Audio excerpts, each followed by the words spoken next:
Okay. Okay, guys.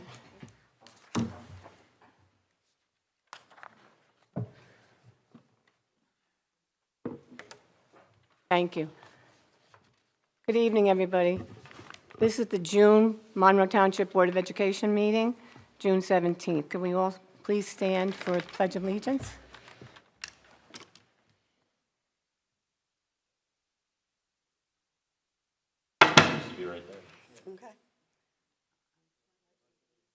Flag of the United States of America and to the republic for which it stands, one nation, under God, indivisible, with liberty and justice for all. Miss Allen, roll call, please. Yes. Ms. Alvarez, Here. Ms. DePayne, Here. Ms. Forst, Here. Mr. Marazine, Here. Dr. Peck, Mr. Pirro, Here. Ms. Ratner, no, Ms. Sharma, Here. Mr. Tufano, Yeah. Mr. Zeichner. Yes. We have a quorum.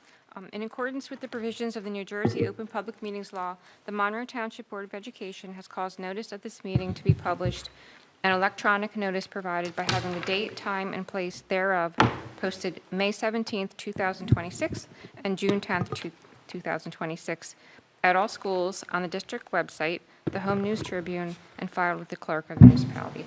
Pursuant to S 4654, a public notice specifying where Board of Education meeting notices are posted can be found on mycentraljersey.com.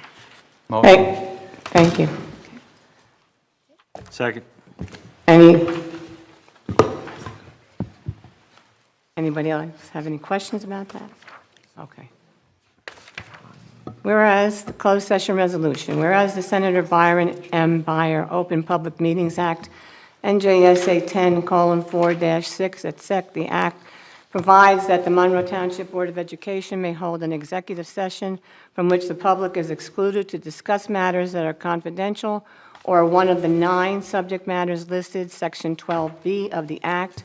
And whereas that the board hereby declares that its discussion of the following subjects or subject will be made public at a time when the public's interest in disclosure is greater than any privacy or governmental interest being protected from disclosure. Now, therefore, be it resolved by the Monroe Township Board of Education that the board shall go into executive session to discuss the following items.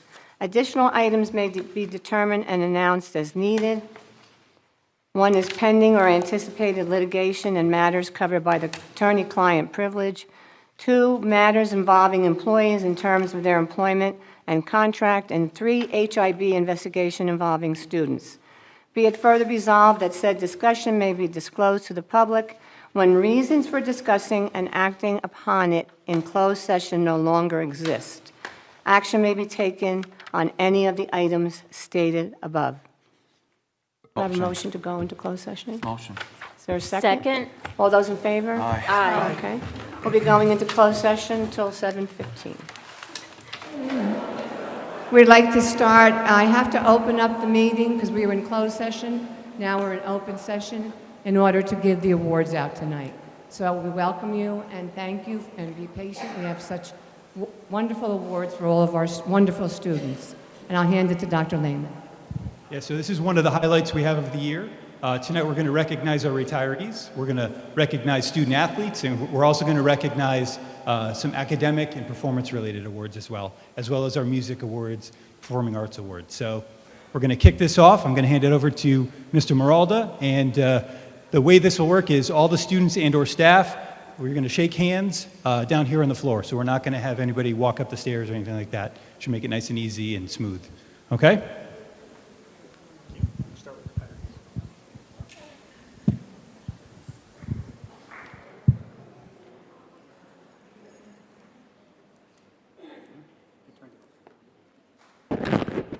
All right, good evening, everybody. Welcome once again on behalf of Dr. Lehman, the Board of Education, and the entire Monroe Township School District. It is my pleasure to once again recognize our retirees from 2026.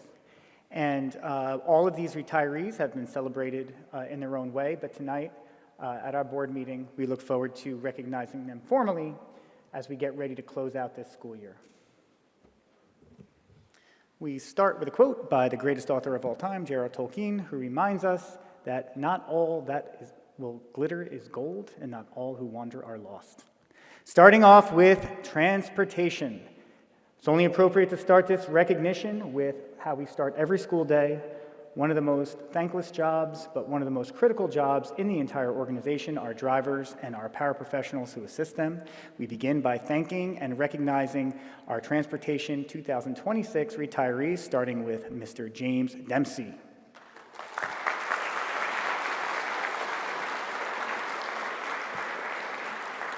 Also retiring this year, another driver, Ms. Linda Menino.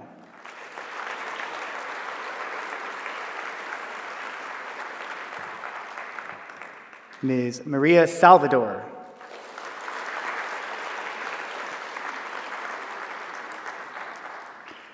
Paraprofessional, Ms. Sheila Smith.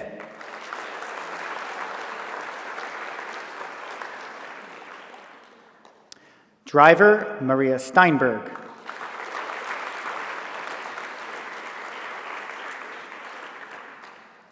And finally, this year from Transportation, driver, Ms. Ellen Vinelva.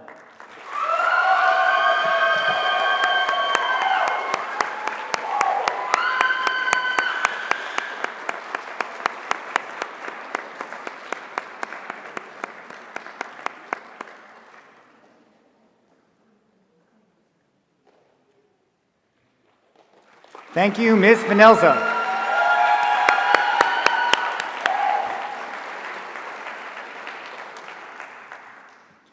Next, we go to Applegarth Elementary School, freshly renovated and ready to get another summer of preparation and another great school year underway. We start by acknowledging paraprofessional Ms. Lori Konopacki.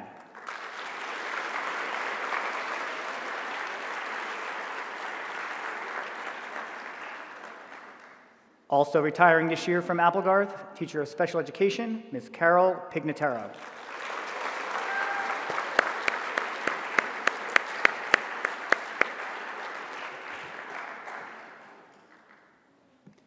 Barkley Brook Elementary School, 2026 retirees, head custodian, Mark Daldos.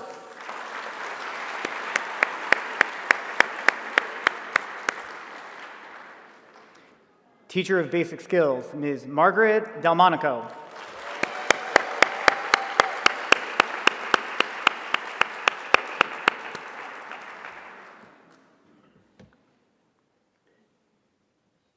And of course, teacher of kindergarten, Ms. Lisa McHugh.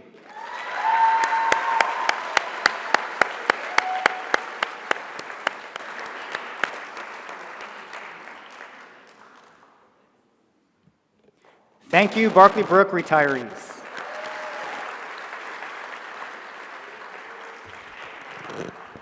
Across the parking lot to Brookside Elementary School, paraprofessional retiree, Ms. Jennifer Fopiano.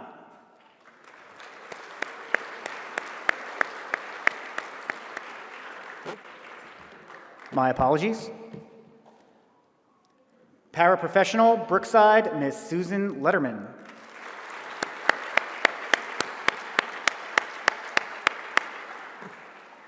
And finally, from Brookside, 2026, Ms. Deborah Parenti.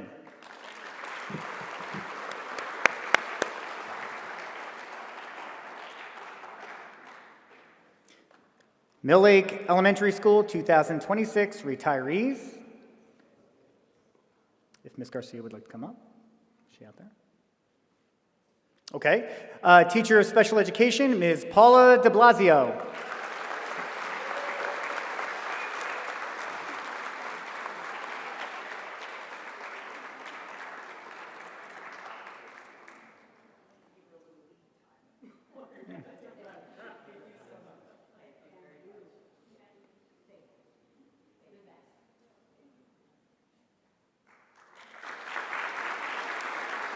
And our reigning Teacher of the Year, Teacher of Special Education, Ms. Susan Hui Colucci.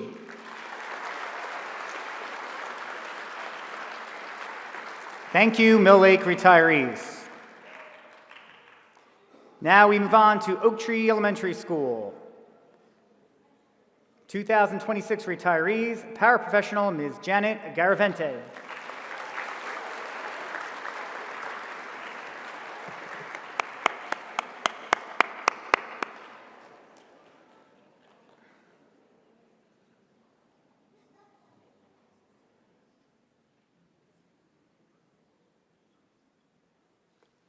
Thank you, Ms. Garavente.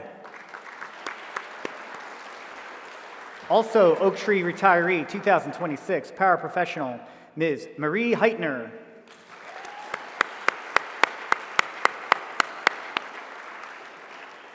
And finally, from Oak Tree, 2026 retiree, teacher of art, Ms. Christina LaQuay.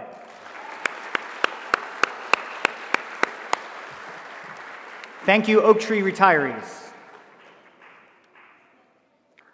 Now we go back across town to Woodland Elementary School, where everyone's favorite school security officer is hanging it up in 2026, Mr. Pete Klaskin.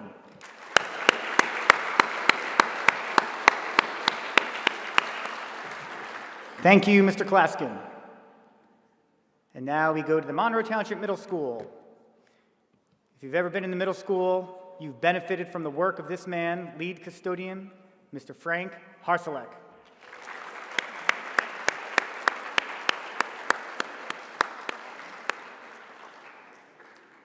Monroe Township Middle School paraprofessional, Miss Mary Lowendes. I'm sorry. Sorry, we're going to backtrack a minute, Ms. Lowendes. We got Frank coming down here.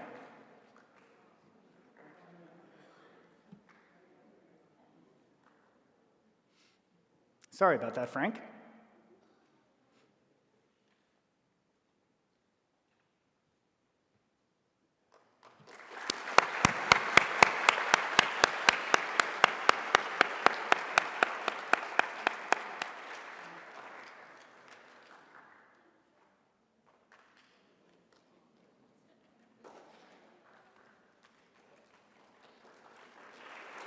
Thank you, Frank.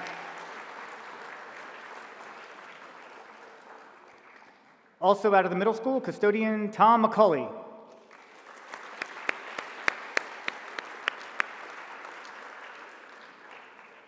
Teacher of math, Mr. Michael Pilato.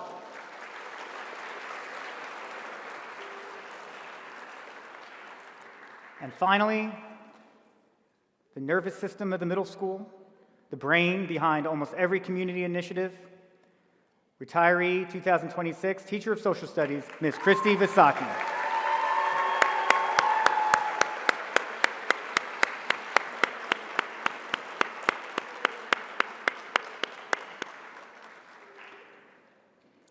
Thank you, Monroe Township Middle School, class of 2026. I'm sorry, retirees of 2026. Not there yet.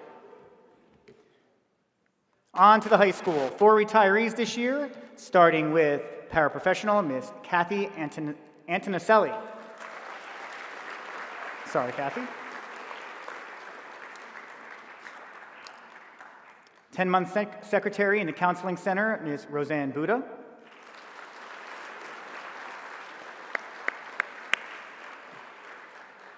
And of course, couldn't be here without this guy, Les Lenzak, custodian at the high school.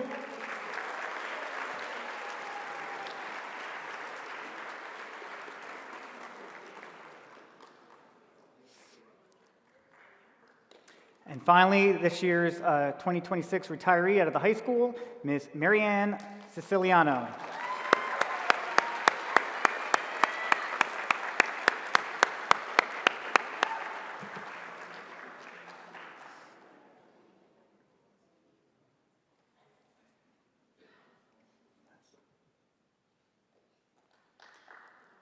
Now we move on to our district and central office employees. First gentleman here is based out of the high school, but he is a district asset, Thomas Chips Chipalewis.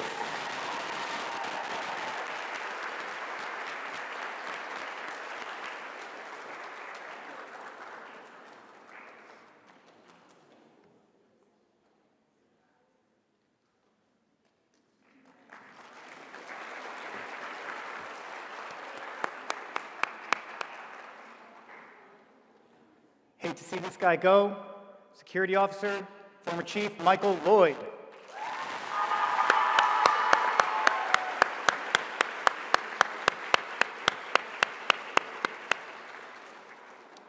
And finally, a district employee out of the board office, pretty important employee, Accounts Payable Coordinator, Ms. Luann Pecorino.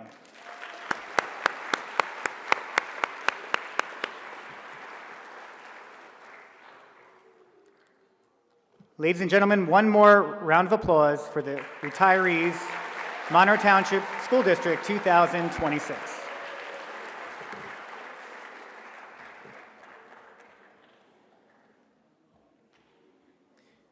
All right.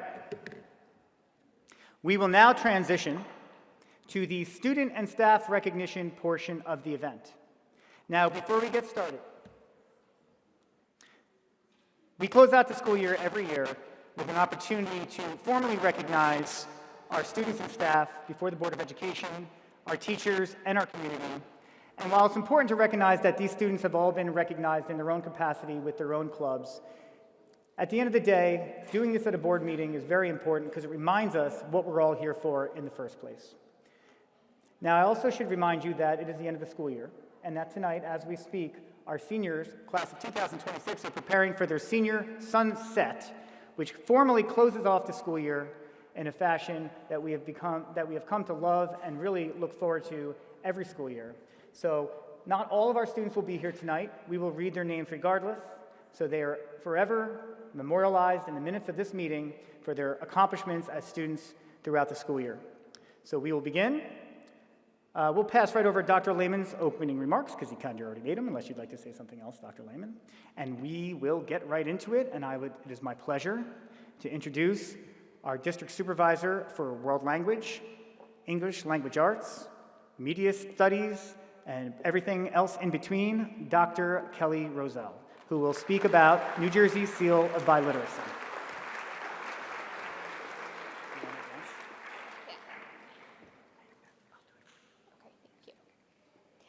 The Seal of Biliteracy is a state and national recognition for students who have demonstrated proficiency in English language arts and a second world language.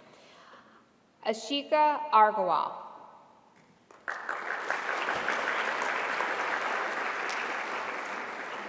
Madeline Akaweli.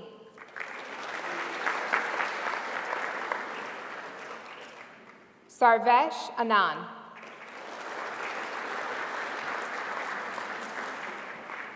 Emily April.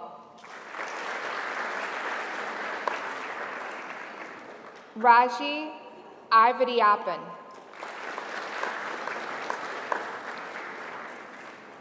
Claudia Kacha. Alina Chowdhury.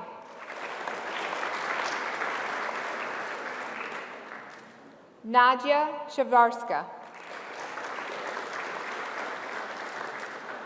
Noel Chong. Valentina Chichio. Fernando Delone.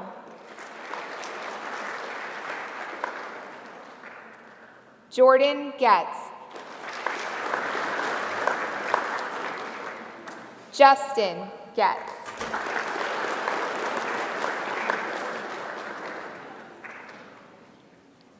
Minhong Jun.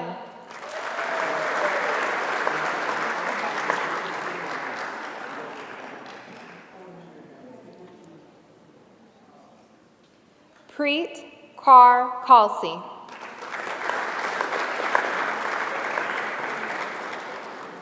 Stanislav Kara.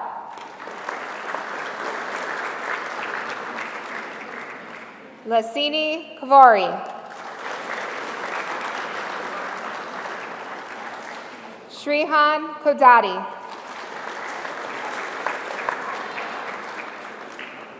Gokul Krishnaswamy.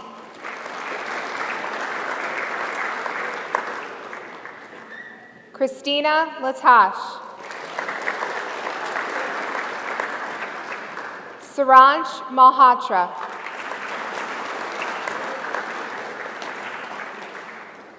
Mario M. Alarcon.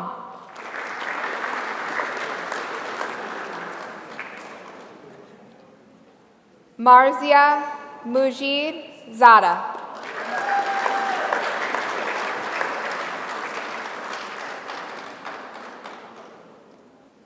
Kasiram Murugapan.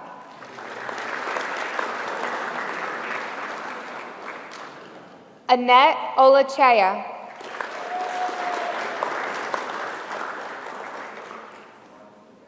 Edson Moreno. Ishan Patel.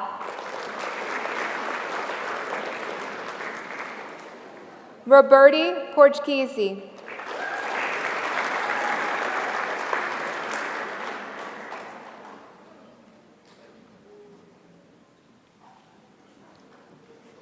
Anya Prabhu. Miguel Prieto Bolanas.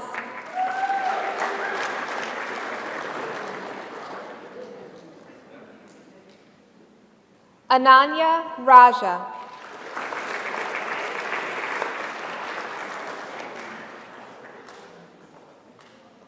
Ria Ramkapal.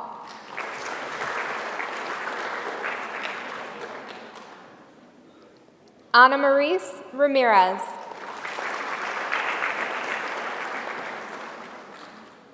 Jocelyn Reyes Pacheco.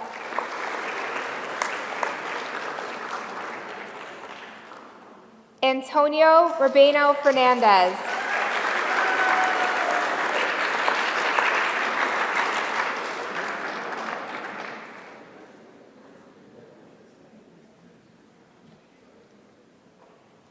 Luisana Salazar.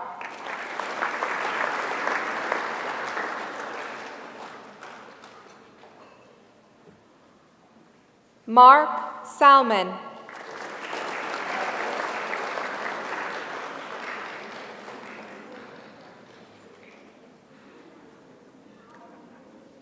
Ivana Samuel.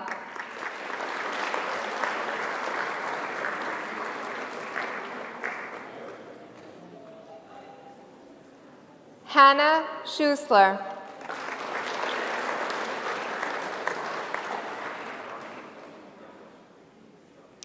Shreya Senadipadam.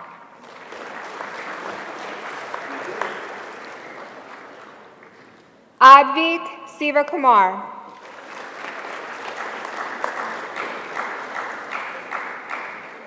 Ashley Tapia LeBron.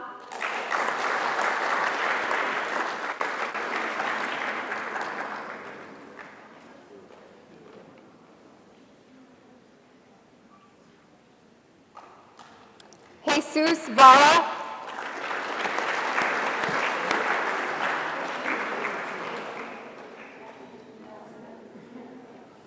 Mihailo Vince.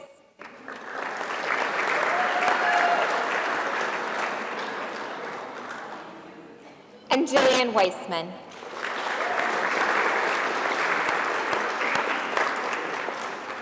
Thank you.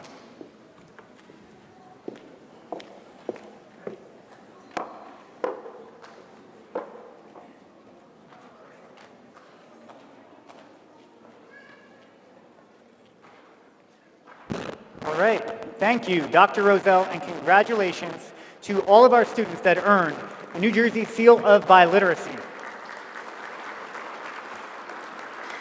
We now transition into the performing arts world at the elementary level, and on behalf of our elementary schools, our supervisor, Mr. Yale Snyder, get a little feedback here. How's that? Better? Oh. All right. So on behalf of Mr. Yale Snyder and our principals, Dr. Chetta, Mr. Sidler, and Dr. Graziano, we would like to honor our elementary honors band in class of 2026. This is the highest honor an elementary band student can earn. In our district, we beginning band in 4th grade, gives our children an opportunity to advance before even entering the middle school. So we will start off with the Applegarth Elementary School Honors Band, which is directed by Mr. Chris Sciarlarello. And apologies in advance for any mispronunciations. From Applegarth, Shivani Adhumuralam.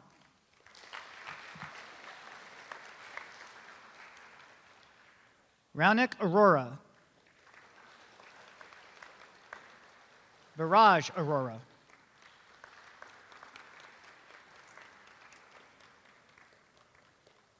Navya Hugar.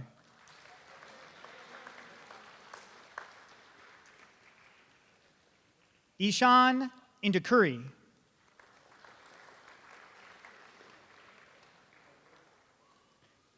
Rayan Jadav.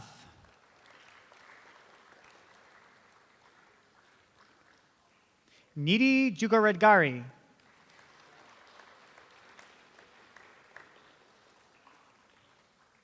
Shurya Malhotra. Scarlett Fang. And Abhinav Vadasmedi. Applegarth Elementary School Honors Band, 2026. At Brookside, our elementary bands are directed by Ms. Linz Burrell. Brookside 2026 Honors Band members, Sienna Ali, Vidita Basana, Luka Kratzchek, Malakia Mukatidar, apologies. Amaris Tan, and Aditya Tewatia, Brookside Elementary Honors Band. And finally, Woodland Elementary School Honors Band, which is directed by, the Woodland Elementary School Band is directed by Mr. Rick Fontaine. This year's 2026 Elementary Honors Band members of Woodland include Sanvi Dave, Dominic Keefe, Everly Toth, Keller Toth, Logan Zawacki, and Adriana Zimmerman. Congratulations to all of our elementary band students, and we cannot wait to see you next year or maybe even this summer at band camp. Now we go on to 6th grade and middle school honors band. By definition, 6th grade is still considered elementary honors band, although they are learning alongside their middle school classmates. So we will begin with the 6th grade honors band students, which are directed by Mr. Dave Ratner and Mr. Sam Schneider. Mansi Aroju, Sophia Ayash. Sophia's got a fan club today. Edward Boussier. Divyansh Dusre. Ryan Fletcher. Haya Gunimada.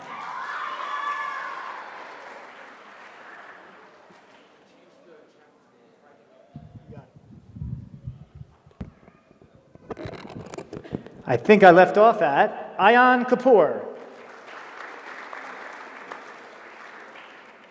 Manith Kumaravelli. And Bella Kancharam. Aryan Mahanti. Rhea Patlori. Isha Saxena. Vian Segam. Alyan Siddiqui. Anch Singagrappa.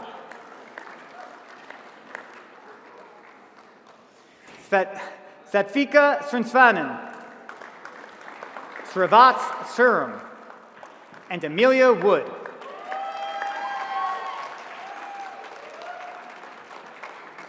Sixth grade elementary honors bands. Now in 7th and 8th grade, the Central Jersey Music Educators Association start designated students into middle school honors band and into select ensembles. And every year, as expected, the Monroe Township Middle School wins plenty of recognition in these categories, starting with Mr. Deepak Basamis Reddy, Sriti Binu. Avi Derasria. Jason Frederick. Rigvada Jani. Ria Kuthmatkar.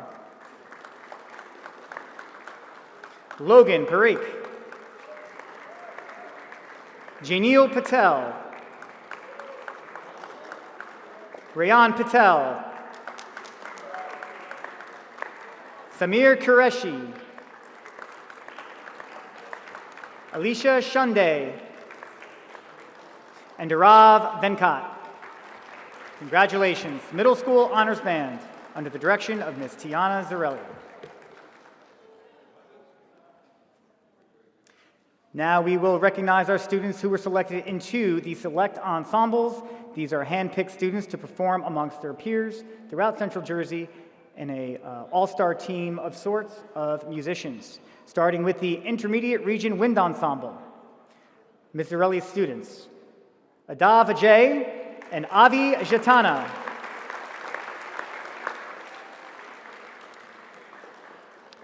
Selected to perform in the Intermediate Region Symphonic Band, Sanjay Anand and Amog Diapa.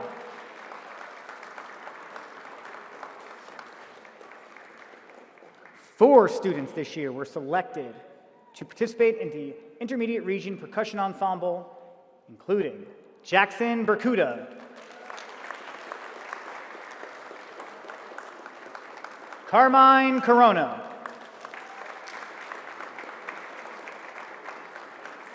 Shiv Dave,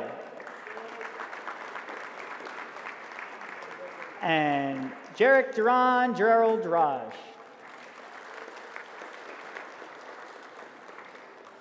Congratulations to our middle school musicians. Now, a couple years ago, we actually asked CJMEA to rename the Region Choir just to call it the Monroe Township Middle School Region Choir, because it seems like we just bring the entire school over there. And that's because we have two fantastic teachers at the middle school, Ms. Lisa Costantino and Mrs. Nita Schmetterer, who year in and year out, it's always the longest list on the recognition, and that's just because we put out Region Choir and Honors Choir students like Dunkin' Donuts makes coffee. I drew a blank there, sorry everybody. All right, let's start with CJMEA Region Choir. Anya Agarwal, Parisa Ahmed, Amali Aurora, Ashani Balaji, Juliana Burles, Danisha Bilson Ganaraj, Neha Shala, Tohina Devkumar, Adia Dudila, Jason Frederick, back up here, Vanya Gandecha. All right, Vanya. Samara Kilonzo, Shrestha Malakapeda, Mauli Maria, Isana Matthew, Anjali Menon, Shakti Mukundaraj, Anwita Pulari, Christine Rodriguez, Kenzie Samuel, Alicia Shunde, Vani Singla, Savanik Tanikala, Rayan Tewari, Abhinav Vaka, and Kailash Venkat. CJMEA 2026 Region Choir. I wish. And now we move on to the CJMEA Honors Choir. And we start with Anya Anjur, Harshavanti Aruj Kumar, Sanvi Darji, Moksha Vidarthi Devaprali, Anya Fitzgerald, Aliyah Jaramillo Morrow, Heer Jala, Gurdeep Singh Kalsi, Misha Kaushik, Kaylani Kesey, Molly McAuliffe, Lohita Matamari, Sariti Mukesh, Adia Raja, Arna Rao, Srenika Rapelli, Emily Rosario. All right. Sanvi Santosh, Risha Shah, and Ray Shah. CJ MEA Honors Choir, take your time, no rush, 2026.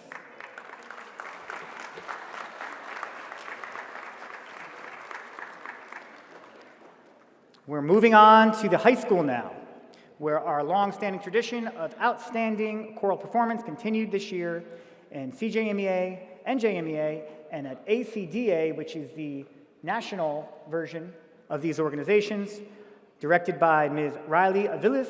We will start with the Region 2 mixed chorus. These are select ensembles, very difficult to be admitted into. 5 students into this ensemble, starting with Emily Kujini, Kushal Patlori, Ivana Samuel, Sanvi Tati, and of course, Serena Valentine. In the Region 2 treble chorus, Central Jersey Music Education Association, 3 students this year. Aditi Honda, Lashika Khanna, and Gabrielle Siachi, excuse me. Extraordinary performance in the CJMEA Select ensembles can earn you admission into the NJMEA All-State Mixed Chorus. Several members of our chorus program admitted this year, including Sai Brinda Baputiraju, Emily Kujini, Mansavi Hugar, Lashika Khanna, Kushal Patlori, Sriya Sendapatiam, Sanvi Tati, Serena Valentine, and Vincent Wilson. 5 students selected to the prestigious ACDA All-Eastern Mixed Chorus and All-Eastern Treble Chorus. Aditya Honda, Ivana Samuel, Sanvi Tati. That was All-Eastern Mixed Chorus. And in the All-Eastern Treble Chorus, Kanchi Ashar and Ashna Mator. Congratulations to this year's honorees. Over to band. I'm frozen back there, gentlemen. There we go.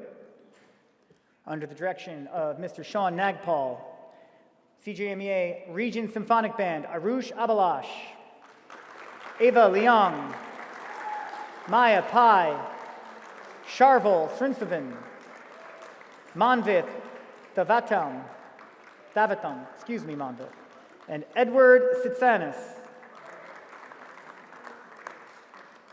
In the Region Wind Ensemble, we have Noel Chong and Aiden Lin. CJMEA Region Wind Ensemble, congratulations. In the CJMEA Region Orchestra, we have Namana Datta Aryasomanjula, Aiden Lin, Sharvil Srinsavan. I'll get it right eventually, Sharvil. Manvith Dattavam. And in the Region Percussion Ensemble, we have Arush Abalash, Anbini Anhurmularam, Henry Alvarenga, and Noel Chong.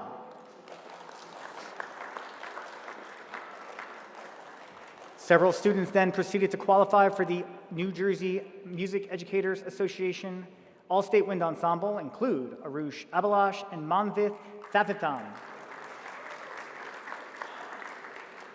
And advancing to the All-State Symphonic Band was Noel Chong, Ava Leong, Aiden Lin, and Edward Sitsanis.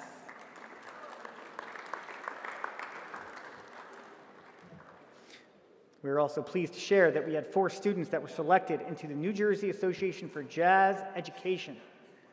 In the Junior Jazz Ensemble, we had Ava Esser and Maya Pai.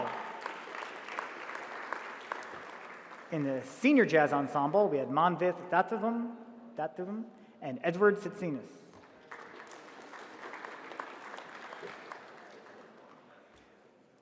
Congratulations to our musicians.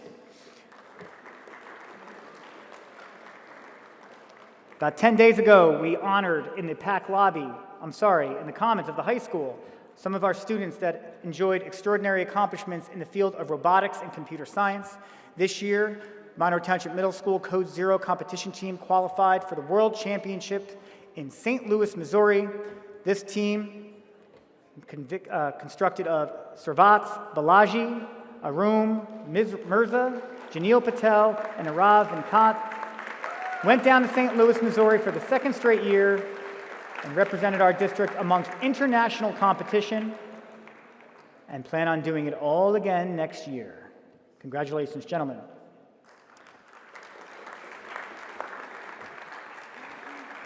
For the first time in district history, we sent both a middle school and high school to the Robotics Worlds competition in St. Louis, Missouri. This program at the high school is under the direction of Miss Marissa McLaughlin. 4 students represented the high school and our district down there. Right after our middle school left, Saksham Garg, Vedant Harathmani, Nitish Sanuko, and Vivek Suryanharanyan.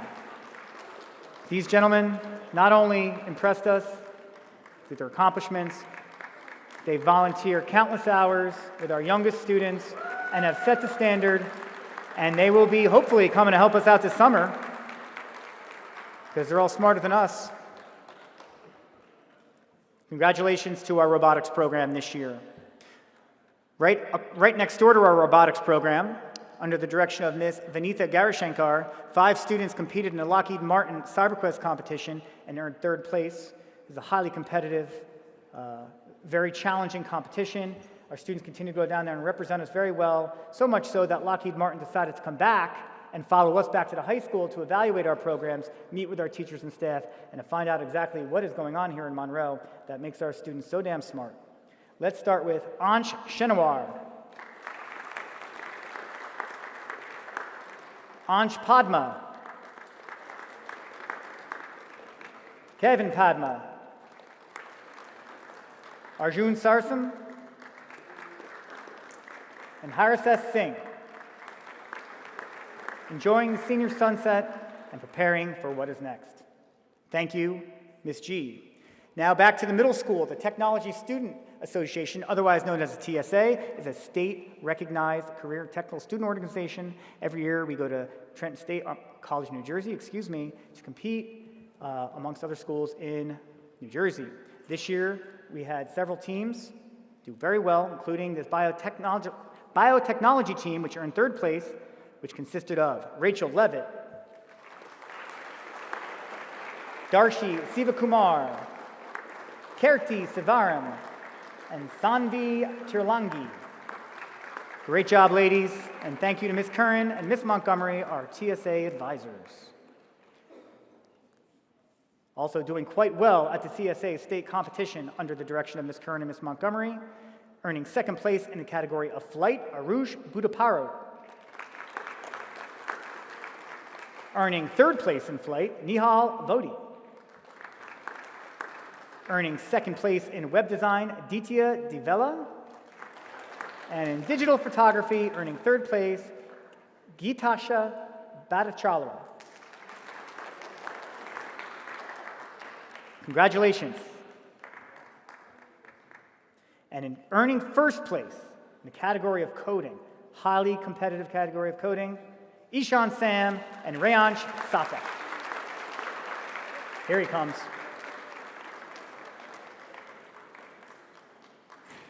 Good job, Ishan. Over at the high school, we sent a team to the TSA state competition as well. And not to be outdone by the middle school, our high school team finished 1st place in biotechnology. Congratulations to Manisha Balaji, Avani Gambarala, Aditi Karthik, Bella Sritsavada, and Shreya Srinvasan. Excellent work, ladies.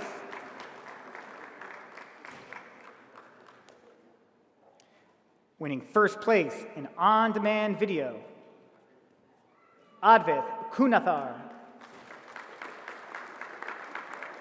Namana Datta Arya Sumanjula. Ryan David. Suhan Deepan Chakravarthi. And Saksham Garg. The TSA at the Monroe Township High School is advised by Ms. Megan Cobb and Ms. Giovanna Quindez. Third place in software development at the TSA State Conference include Soam Gupta, Akshay Pentela, Suraj Kumar Seskumar, Sonat Saxena, and Atharva Dalapragada. Third place software development. Congratulations, gentlemen.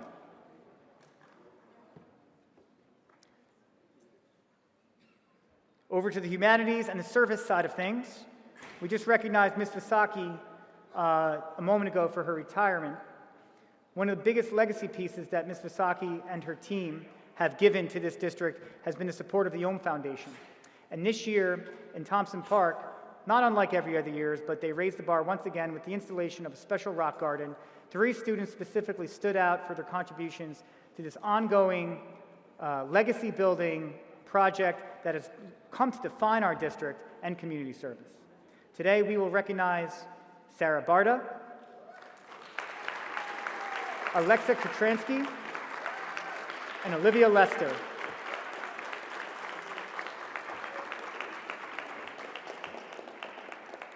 Thank you for keeping this legacy alive, and now it is your job to make sure that it continues. And thank you to everyone in the district that continues to support the Ohm Foundation. Staying in the humanities, Ms. Sarah Pazzini advises several academic competitions. This year at the middle school, we had several students do quite well across all categories. Arush Bao in science, math, history, and geography. All of these students qualified for the national Bs in these respective areas. Aidan O'Neill, science, history, and geography. Logan Parikh, geography and history. And Shreyan Dadi, history. And Vian Upadhyaya, I think he qualified for everything that exists, science, math, history, and geography. Congratulations, boys. Keeping Monroe Township Middle School on the map.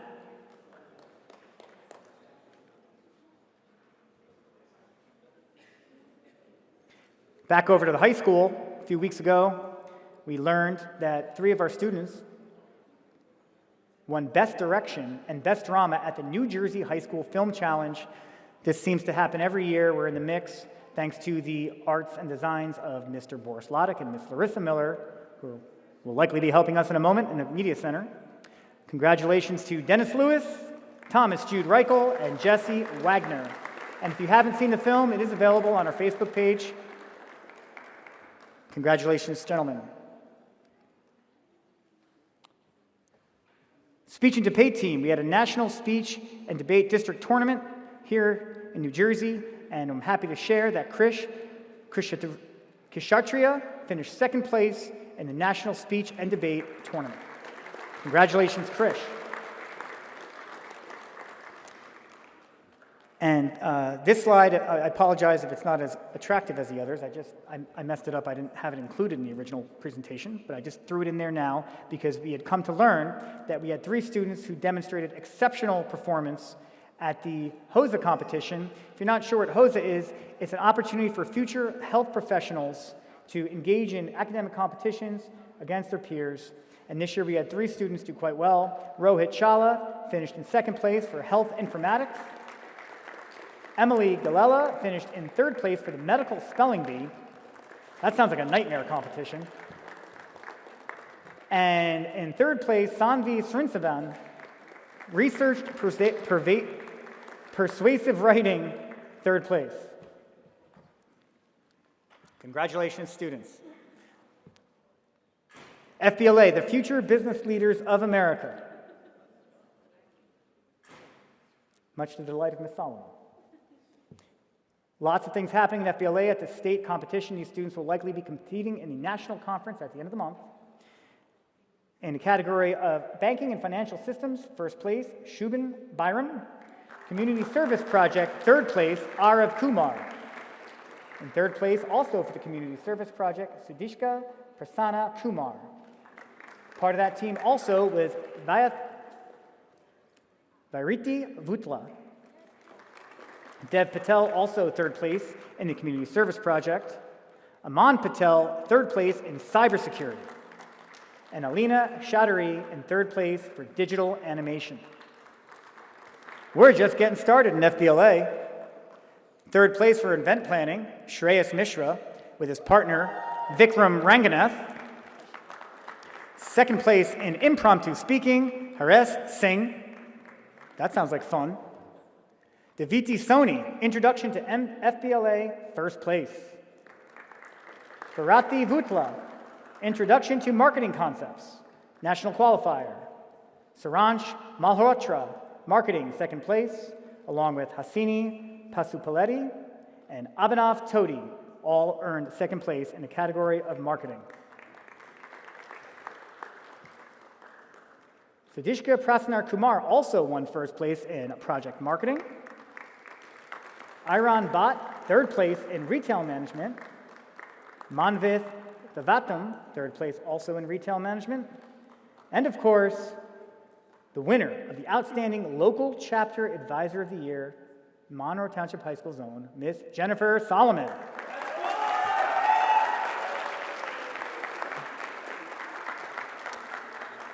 Quick note about these after-school business clubs.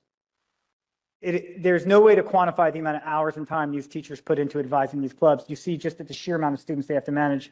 So thank you to Ms. Solomon, all of the co-curriculars. These programs have sometimes over 100 kids in them.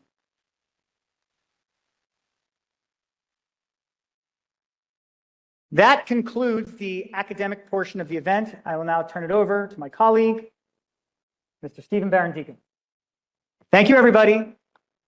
Have a great summer, and we'll see you in the Media Center. If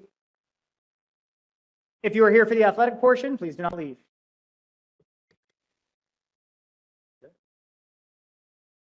Good evening, everyone. So our students don't only succeed in the classroom, they also succeed in athletics.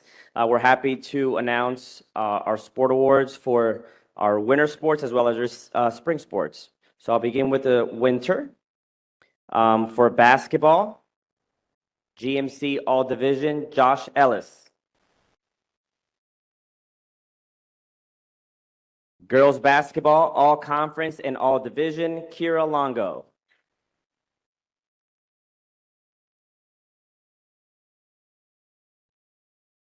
Winter track, All Division, Adediton Adderbigby.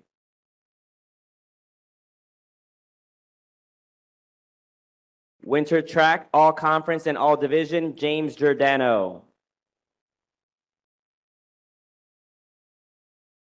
All Conference and All Division, Winter track, Shashank Kappa.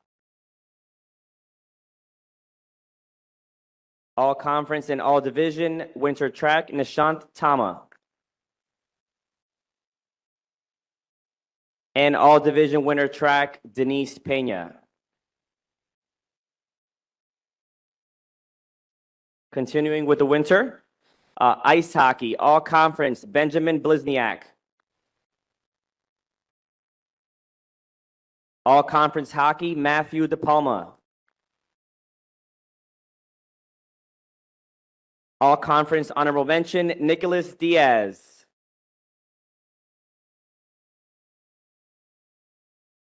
All Conference honorable mention, Aiden Mamalidi.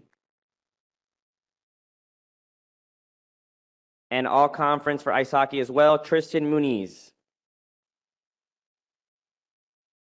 Moving on to bowling, All Conference and All Division, Preet Kalsi. All Conference and All Division, Aiden Wezokowski. And All Division, Andrew Wezokowski.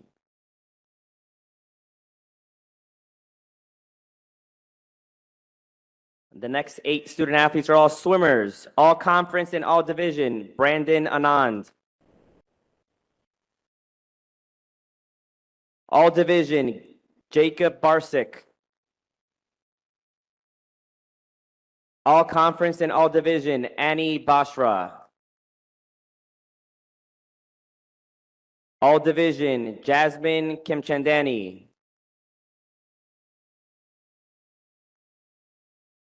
All division, Rory Kraft. All conference and all division, Aiden Liu. All division, Genevieve Warner. And all division, Nicole Wu.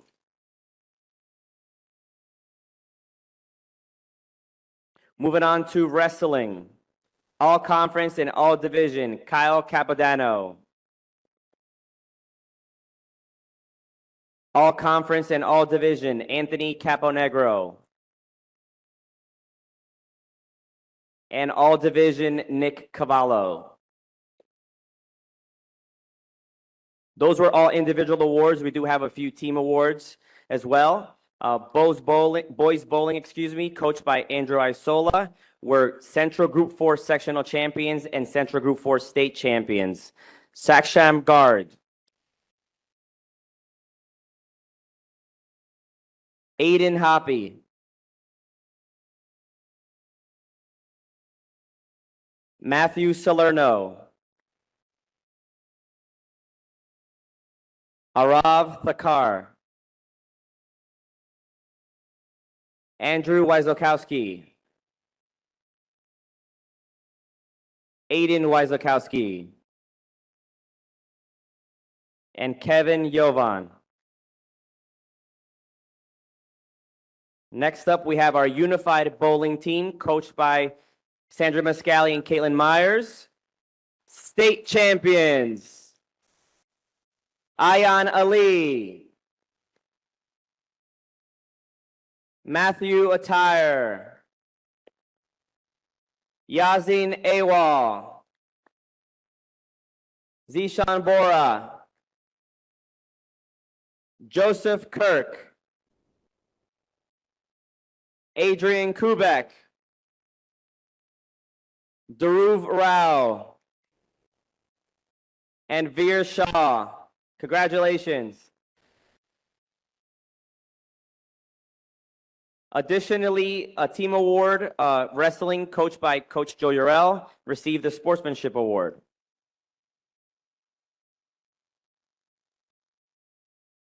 Next, our competition cheerleading team, NJCDCA All Music Medium Varsity and Group 4 state champions, Americheer International national champions, and GMC Performance White Division champions. They racked it all up. Kayla Alexandrowski, Peyton Badiak. Oh, they're here. Adriana Callow, Mackenzie Casey, Langston Davidson, Gabriela Esposito, Colby Fernandez, Valentina Gonzalez, Isabella Grippa, Brinley Hoyt, Emma Kerbensaid, Daniela Mayo, Nicolette Mayo, Gabriella Petralia, Brianna Prisbazuski, Alyssa Puglia, Bella Rojas, Leah Scooty, Addison Shea, and Delilah Updale. Additionally, we did have some individual awards as well. First team All-State, Brinley Hoyt and Daniela Mayo. Second team All-State, Gabriella Petralia and Delilah Updale.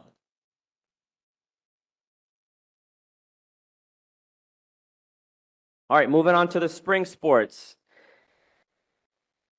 Spring track, all conference and all division, as well as sectional champion in the 4x4, Adediton Bigby. Sectional champion 4x4, Tiago Aresta.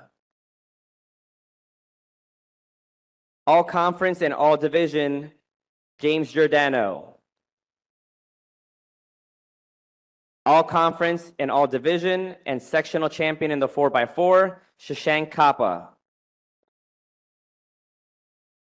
All conference and all division and sectional champion in the long jump, Ayo Sego. And all conference and all division and sectional champion in the 4x4, Nishant Tama.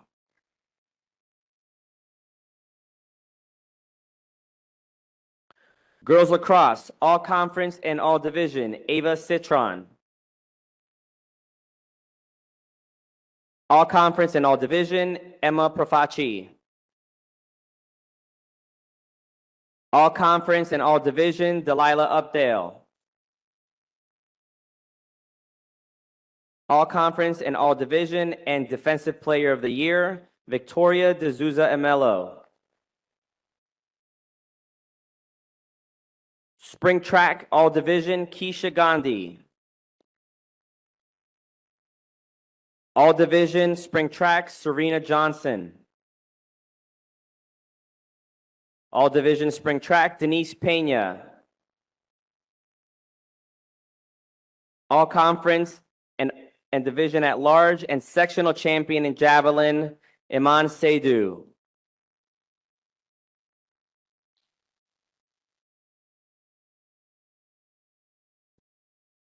Boys tennis, all conference at large, Renav Guntaka. Boys volleyball, all conference and division, James Braswell. All conference and division boys volleyball, Ansh Patel. All division boys volleyball, Raghav Rao. All conference and all division boys volleyball, Sharish Santosh. Baseball, all conference and all division, Ben Fagan.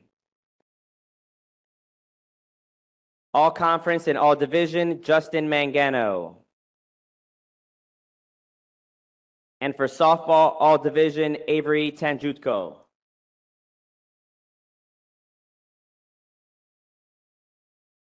Boys lacrosse, all conference, Jake Akins. All division, Marco Amista. All division, Mac Bruderitz. All conference and offensive player of the year, Jake Ivanchik. All division, Nana Giamfi. All division, Julian Hughes. All division, Dominic Perna. All conference, Anthony Santangelo. All conference, Jake Santangelo. And all division, Justin Walters.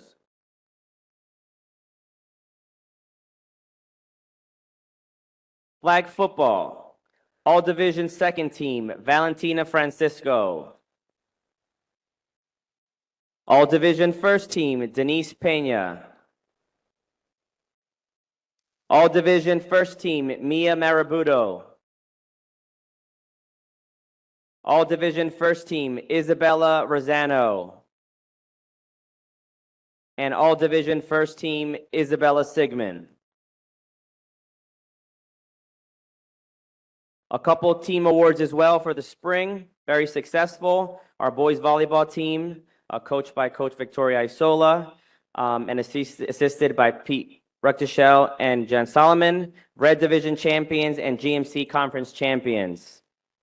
James Braswell, Subhan Byram, Manu Vishal Reddy Chareddy, Luke Daniel Kustuna, Akul Gunda, Brian James, Advay Kashyap, Neil Nadkarini, Richard Naurachak, Arav Patel, Manav Patel, Ansh Patel, Advay Praveen, Raghav Rao, Will Rukdashel, Shrish Santosh, Aryan Sikka, and Aryan Singh. And for baseball, coached by Sean Field, we have GMC Conference champions Nico Antonidis, Tyler Bacon, Aaron Chan, Michael Sink, Himansh Desai, Siddharth Desai, Ryan Desmond, Eric Dunn, Ben Fagan, Alex Gibson, Max Gonzalez, Cameron Kappas, Dylan Knight, Matthew Link, Andre Love, Christian Luciani, Justin Mangano, Alex Marcus, Adit Mehta, Robert Profaci, Lucas Ruiz, Adi Shah, and James Verderami. And 2 additional team awards as well. Both the girls lacrosse team, coached by Alexa Marshall, and softball, coached by Marissa Votman, earned the Sportsmanship Award as well. I believe that is it. Thank you, everyone. And before we transition back to the media center, I have a correction to make. I put the wrong photo up for a young man who took 3rd place at the conference. The proper Dave Patel, please come up, get on camera, and I will correct your PowerPoint. Dave Patel, everybody, FBLA, 3rd place, and the state conference. My apologies to Dave. Thank you, everybody. Dr. Lehman, it's 8:19, not too bad.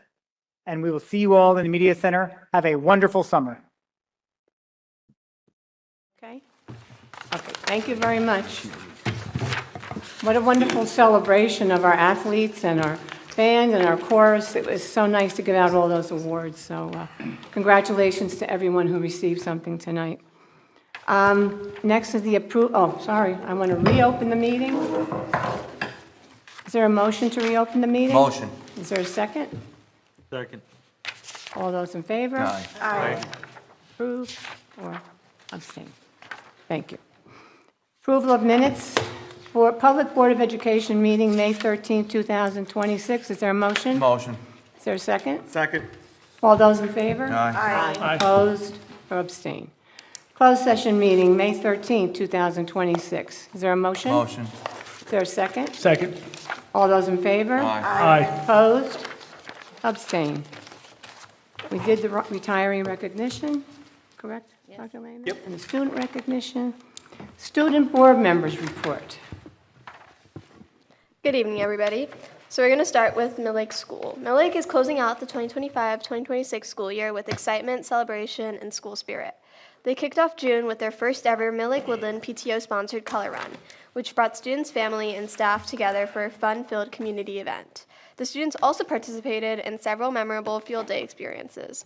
Mill Lake proudly joined the District Unified Field Day at the high school, and also hosted 2 outstanding school-based field days, one for the preschool and kindergarten students and another for students in 1st grade through 3rd grade. Organized by the exceptional physical education teachers, the days featured obstacle courses, bouncy houses, tug-of-war competitions with parents, and a popular dunk tank where students successfully dunked several teachers, and they extend their thanks to the many parent volunteers whose support helped make these events a success. On June 9th, the 1st and 2nd grade students enjoyed a special visit from members of the Jamesburg Elks Lodge, who shared their love of reading through engaging read-alouds and conversations about the importance of literacy. They greatly appreciate the partnership and commitment to supporting young readers. A special thank you goes to Ms. Danielle Drust and her 8th grade students and teachers for planning and hosting a wonderful America's 250th birthday celebration. The Mill Lakers thoroughly enjoyed this engaging and educational experience. As the school year comes to a close, students and families are enjoying a variety of end-of-year celebrations, performances, and special activities, including the first ever 3rd grade music assembly and numerous classroom celebrations organized by teachers and the PTO. Finally, they would like to recognize 2 outstanding veteran teachers, Mrs. Susan Hoy Colucci and Mrs. Paula de Blasio, on their retirement. Their dedication, compassion, and commitment to students have made a lasting impact on the Mill Lake community. They are deeply grateful for their years of service and wish them health, happiness, and fulfillment in their well-deserved retirement. Now moving on to the Woodland Elementary School, students participated in an exciting and active field day filled with team building activities, outdoor games, and friendly competitions. This was a wonderful day and an incredible way to end their school year. The District Unified Field Day brought together all students with different abilities to participate in inclusive games and activities that emphasize teamwork, kindness, and collaboration. The band and chorus spring concert showcased the musical talents and hard work of their students. Family and staff enjoyed a wonderful performance featuring a variety of songs and musical selections that reflected students' growth and dedication throughout the school year. Student Council sponsored a Dare to Donate fundraiser, which collected a total of $120 that will go towards the Make-A-Wish Foundation. The upcoming 3rd grade class, Mill Lake students, visited Woodland. This was designed to familiarize them with the building and staff to help children with the transition to Woodland. The PTO generously sponsored a 5th grade breakfast for the 5th grade students who will be moving up to the middle school. The 5th graders enjoyed this time with classmates and they were signing yearbooks. Students participated in the Title I End of the Year Ready to Rise celebration to recognize academic growth, student achievement, and family engagement throughout the year. An Apple Garth student shown at the spring concert held on May 21st at the Monroe Township High School. 4th grade went on their field trip to the Franklin Institute on May 26th. Apple Garth School was honored at the county level as being number 7 in the county for food donations for the Replenish Food Drive. Mrs. Lizio, one of the student council co-leaders, attended the presentation in New Brunswick. Mrs. Borquist and the Maker Space Committee at Apple Garth held multiple Maker Challenge days in the months of May and June. The PTO-sponsored book fair took place on June 11th and 12th. Principal's Book Club for Escape from Mr. Lemoncello's Library was held on Tuesday, June 16th. 5th graders are practicing for their moving up ceremony on Friday, June 19th at 9:45 a.m.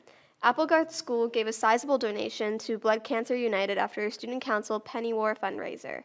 Applegarth's field day was held on beautiful June 2nd at the school.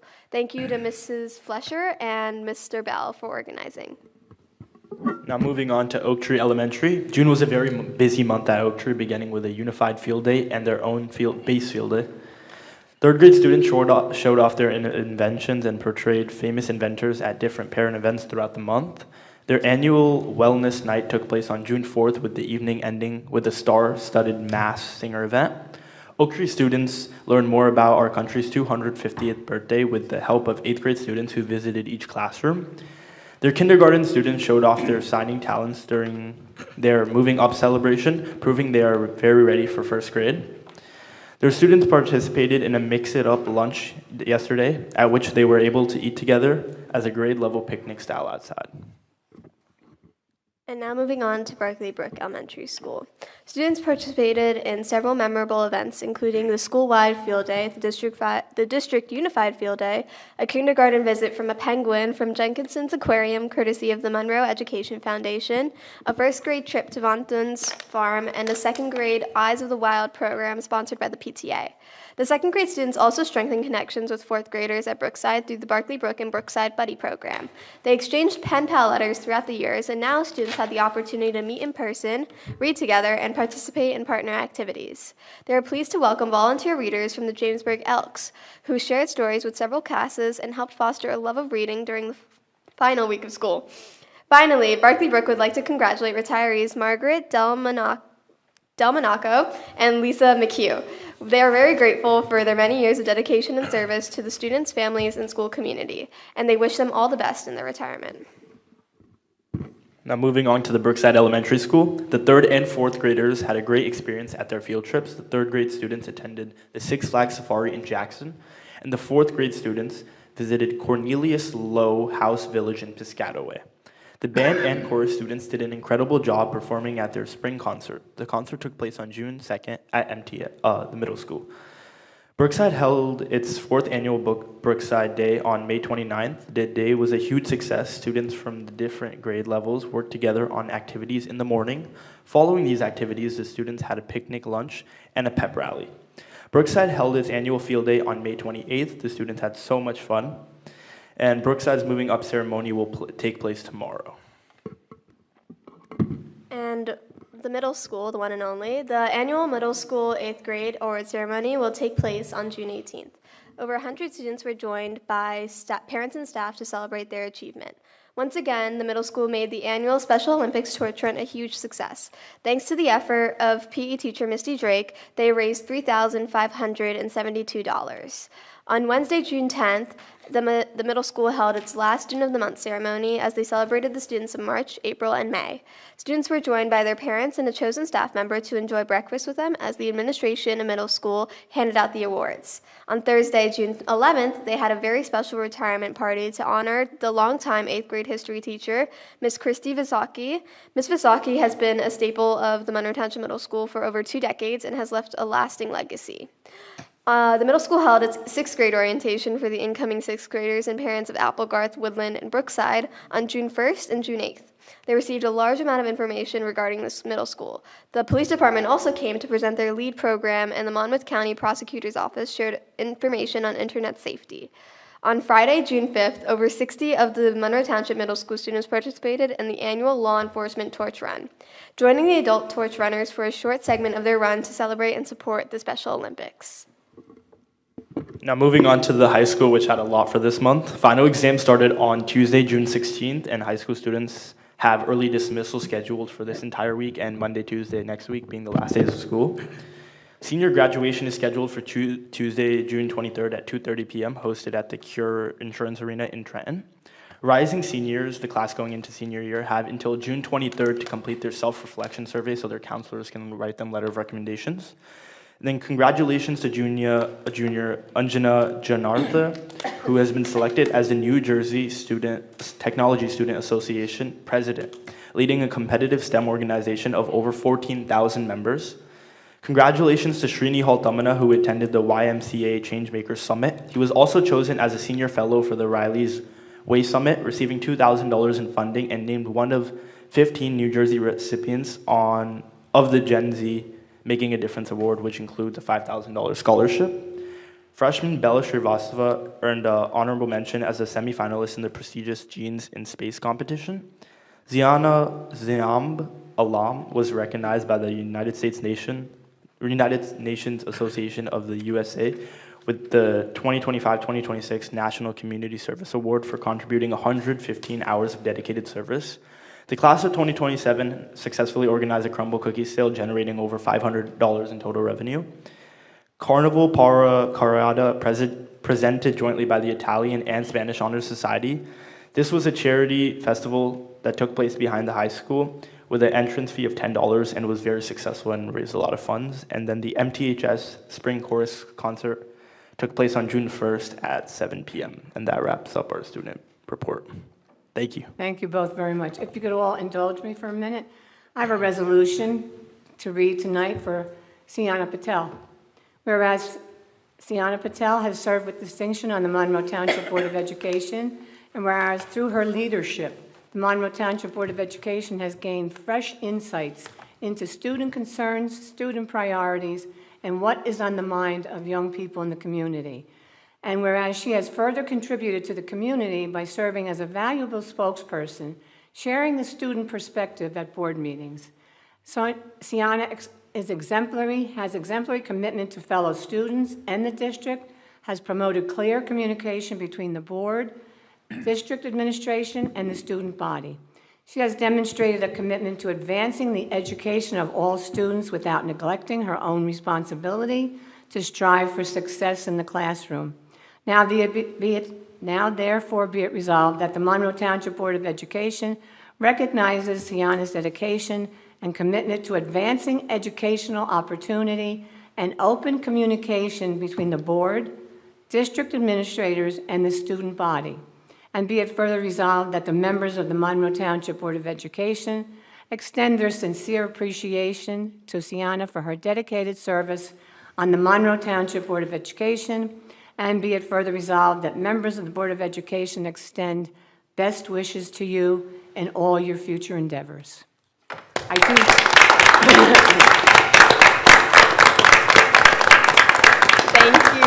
much. I do have a plaque for her also, which she'll be putting into her dorm room, right? So you can show everybody. Of course. It says, "In sincere appreciation for your dedicated service to the students of Monroe Township while serving as a student board member representative of the Monroe Township Board of Education from July 2024 through June 2026. Thank you for everything."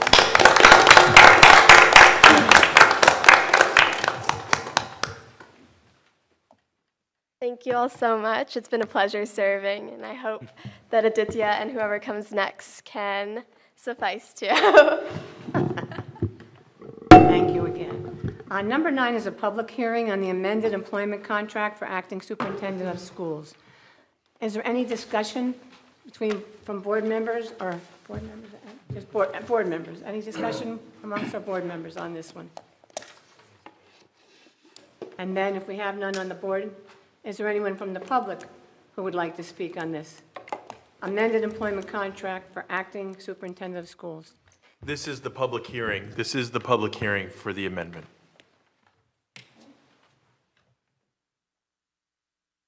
Okay, seeing none.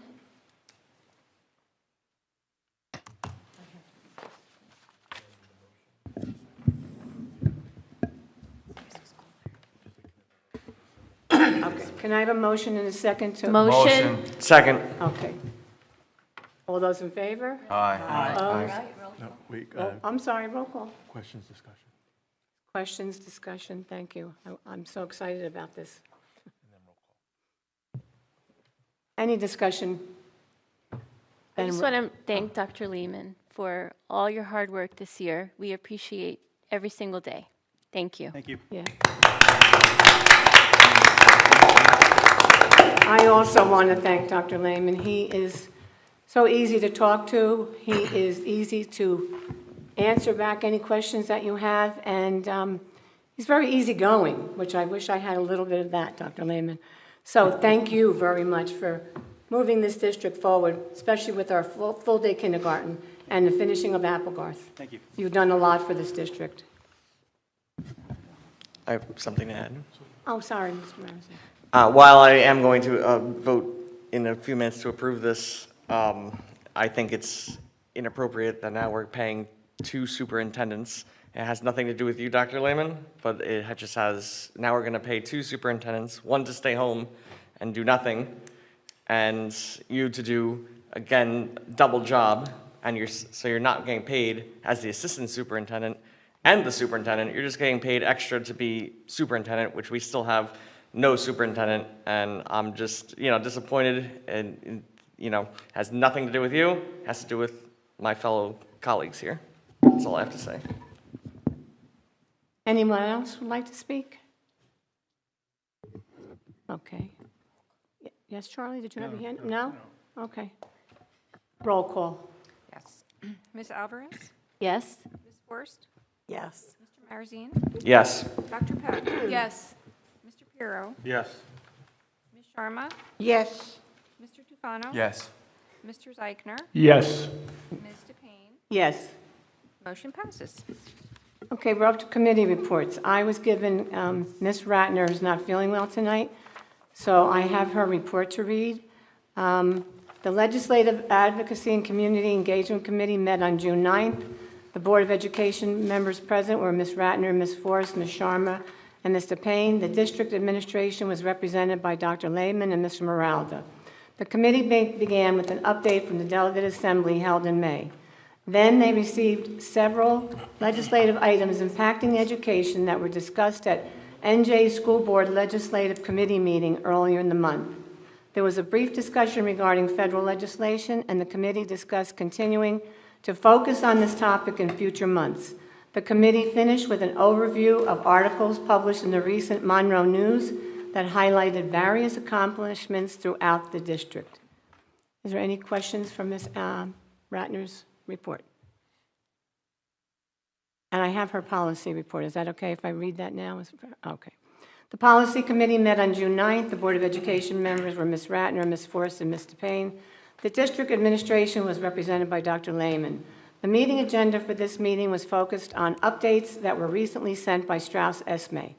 There are several policies on the agenda tonight for first read, as well as a few policies that will be abolished due to being no longer relevant or covered within a different policy. The committee also briefly discussed continuing our policy manual wellness check as our goal for the upcoming year. Do I have any questions on this report? Okay. Any other committee reports? Ms. Alvarez. Okay. The Finance and Shared Services Committee met on June 10th, 2026. Present at the meeting were Dr. Lehman, Ms. Allen, Dr. Peck, Mr. Pirro, Mr. Zeichner, and Mr. Payne. The committee reviewed annual transportation contract renewals for the upcoming school year, including both daily student transportation routes and transportation services used for athletic events and field trips. Under the terms of the existing agreements, annual price adjustments are permitted based on the Consumer Price Index, which is approximately 3.6%. Administration reported that Emmanuel requested the full amount based increase, while Garas proposed a lower increase of approximately 2.5% below the maximum allowed under the contract. The district is also renewing contracts with Emmanuel for athletic trips and field trips using the same CPI-based adjustment. The committee reviewed a proposal to retire and sell 8 school buses that are no longer needed in the district's fleet. Administration requested permission to sell the vehicles through GovDeals. They noted that previous bus sales generated approximately $300,000 for the school district. The committee agreed that selling retired buses through competitive online auctions helps recover value from aging equipment and offset future transportation costs. One of the primary topics discussed was the district's annual contract renewal process, which occurs in June. Ms. Allen explained that additional contracts continue to arrive daily and that more renewals will be added to the board agenda before final approval. Many vendors are either maintaining current pricing or requesting modest increases tied to inflation and rising operating costs. Notably, Bush Law Group, the board attorney, will maintain its current rates for the upcoming year with no increase. Thank you for that. The committee reviewed several proposed increases from professional service providers that support district operations. Administration explained that many vendors are facing increased labor, insurance, and operating costs, particularly in specialized fields such as healthcare, environmental consulting, and architecture. Among the increases discussed, environmental safety management, the district's industrial hygienist and indoor air quality consultant proposed increasing its hourly rate from $175 to $195. However, just today we found out they provided us a new proposal and there is no longer a rate increase, so we will now be back to the $175 per hour. McCabe Environmental, the district's environmental consultant of record, requested several hourly rate increases exceeding 5%. Bayada Nurses requested 5%.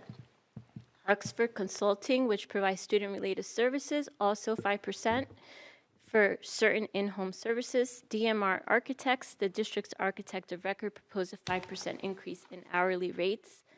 Committee members discussed how many of these increases reflect broader workforce shortages and inflationary pressures affecting healthcare, environmental consulting, and other specialized professional services.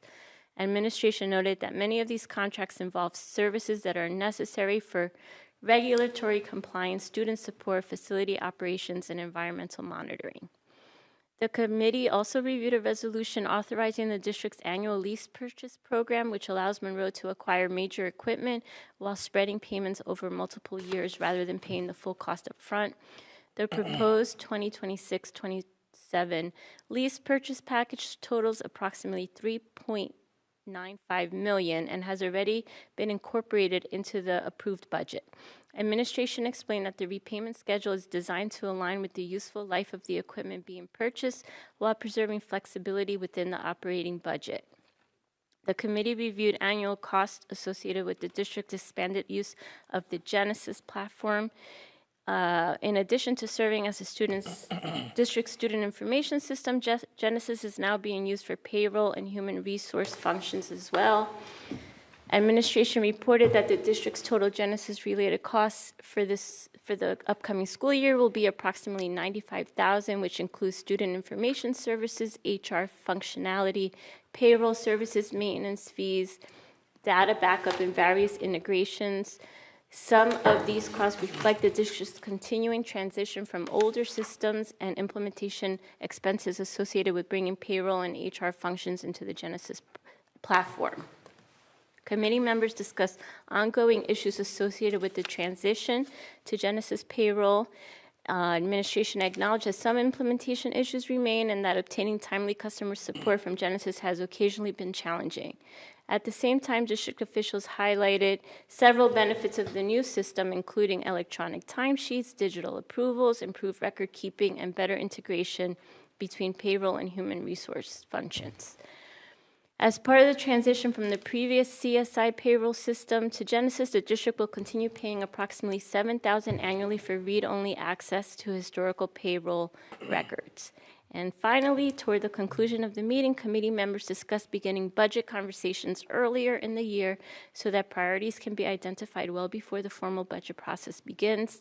Several members expressed support for beginning financial planning earlier so that district needs, capital priorities, operational challenges, and budget goals can be identified well in advance of the formal budget development process.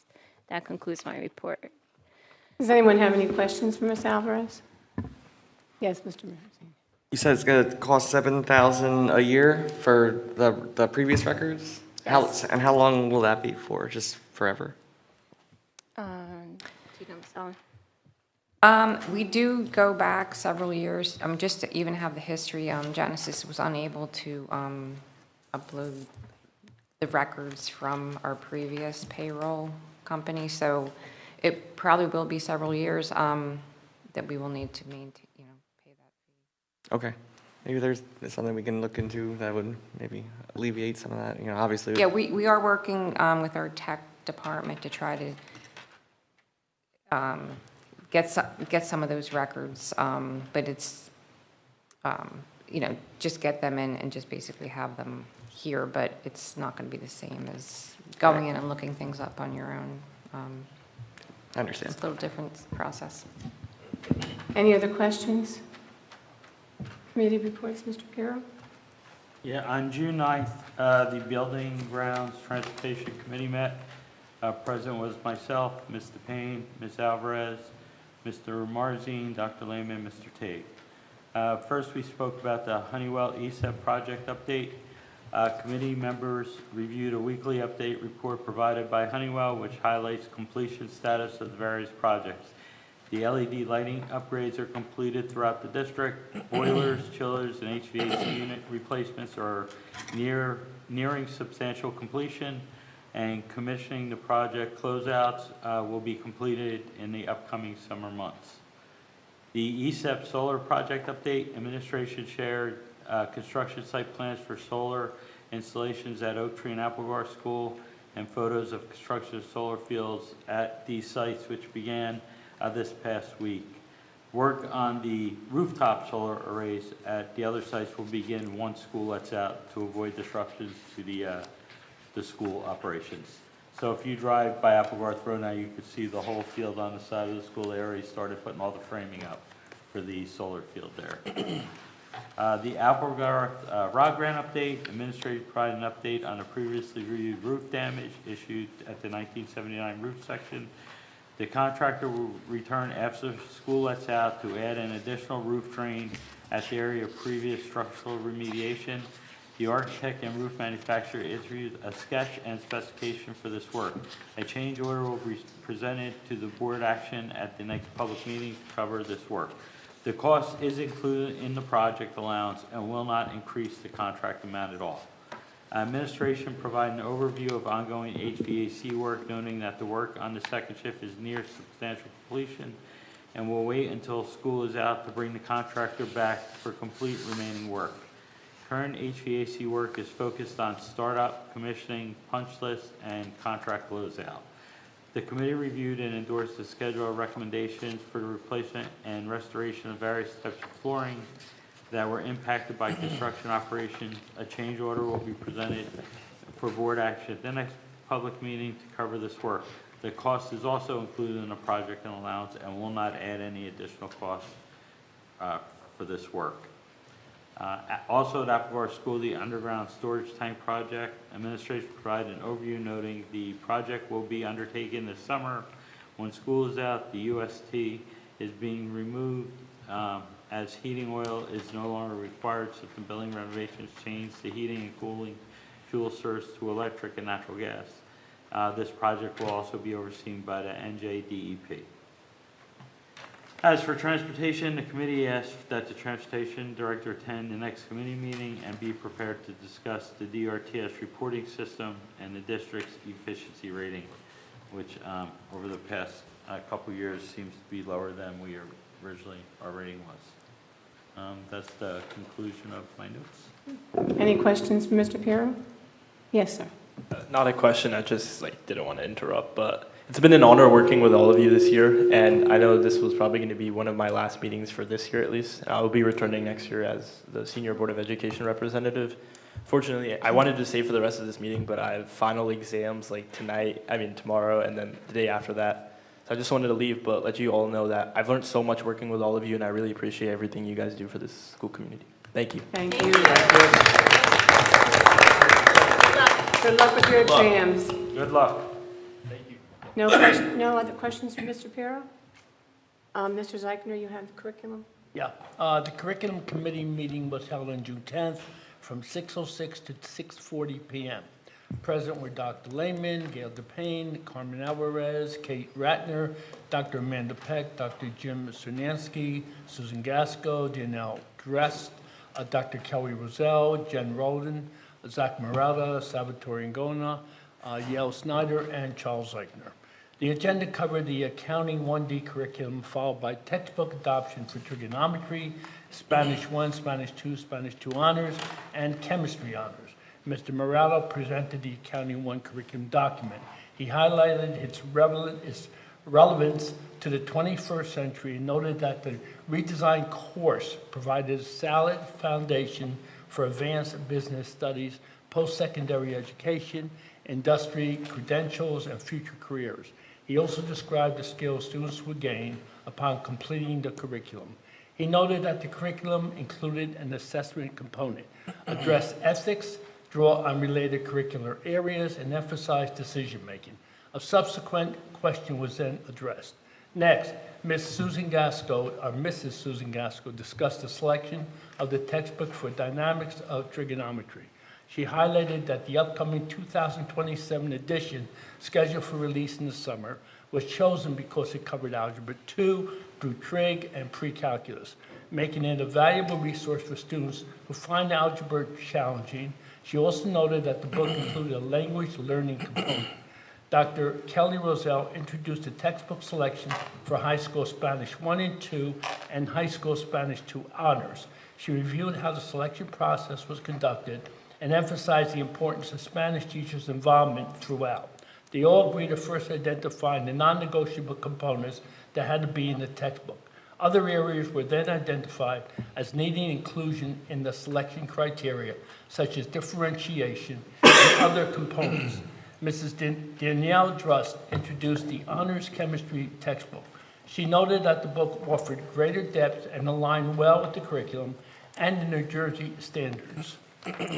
She also discussed some of the technology incorporated into the text, such as PowerPoint and questions. Next, Dr. Lehman noted that Ms. Danielle Drust was involved in coordinating projects and other activities for our country's 250th anniversary. Ms. Dress then presented some of the activities underway across the school district. Mr. Yale Snyder provided details about the concert season, including the 3 jazz bands had performed at the Senior Center in Monroe Township, and that the honors percussion recital would take place before the end of the school year. Additional information is available at the curriculum video meeting for June 10th, located on the Monroe website, monroe.k12.nj.us. Thank you. Thank you, Mr. Zeig. Any questions for Mr. Zeichner? Thank you, all board committee members, for your good reports tonight. The next item is our public forum, agenda items only. Anyone from the public who would like to come up and speak at the podium and list your name, where you're from, and you have 4 minutes to speak. Anyone interested?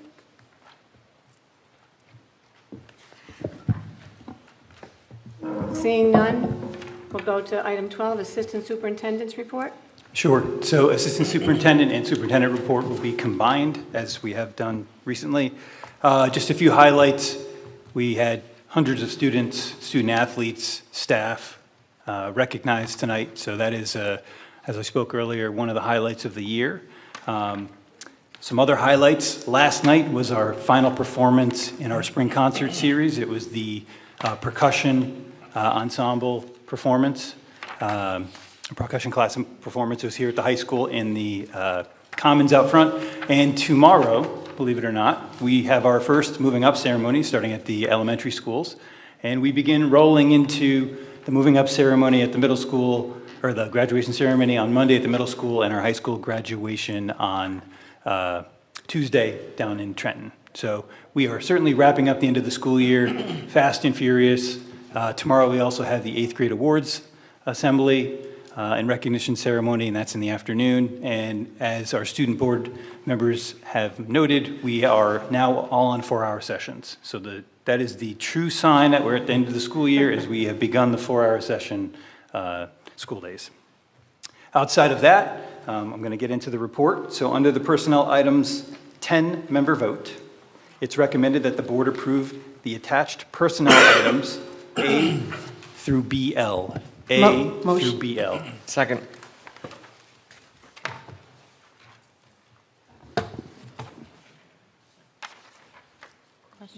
Yeah, questions or comments? Questions or comments on that section? Ms. Allen? Yes. Ms. Alvarez? Yes. Ms. Forrest? Yes. Mr. Marzine? Yes. Dr. Peck? Yes. Mr. Pirro? Yes. Ms. Sharma? Yes. Mr. Tufano? Yes. Mr. Zeichner? Yes. Ms. DePayne? Yes. Motion passes. Under personnel items 9-member vote, it's recommended that the board approve attached personnel items BM through DM. Motion. Second. Any questions on that section? Ms. Allen? Yes. Ms. Alvarez? Yes. Ms. Forrest? Yes. Mr. Marzine? Yes. Mr. Pirro? Yes. Ms. Sharma? Yes. Mr. Tufano? Yes. Mr. Zeichner? Yes. Ms. DePayne? Yes. Motion passes. Under board action, 10-member vote, it's recommended that the board approve the attached board action items A through AB. A through AB. Motion. Second. Is there any discussion on that section? Ms. Allen? Ms. Alvarez? Yes. Ms. Forrest? Yes. Mr. Marzine? Yes. Dr. Peck? Yes. Mr. Pirro? Yes. Ms. Sharma? Yes. Mr. Tufano? Yes. Mr. Zeichner? Yes. Ms. DePayne? Yes. Motion passes. And under board action, 9-member vote, it's recommended that the board approve the attached board action items AC through AG. Motion. AC through Second. AG. Are there any questions or discussion on that section? Ms. Allen? Ms. Alvarez? Yes. Ms. Forrest? Yes. Mr. Marzine? Yes. Mr. Pirro? Yes. Ms. Ratner? Oh, sorry, Ms. Sharma? Yes. Mr. Tufano? Yes. Mr. Zeichner? Yes. Ms. DePayne? Yes. Motion passes. And before I conclude my report, I just wanted to congratulate Ms. Katie Wynn as our next Applegarth principal. Good luck, Ms. Wynn. And that concludes my report. Thank you very much, Dr. Lehman.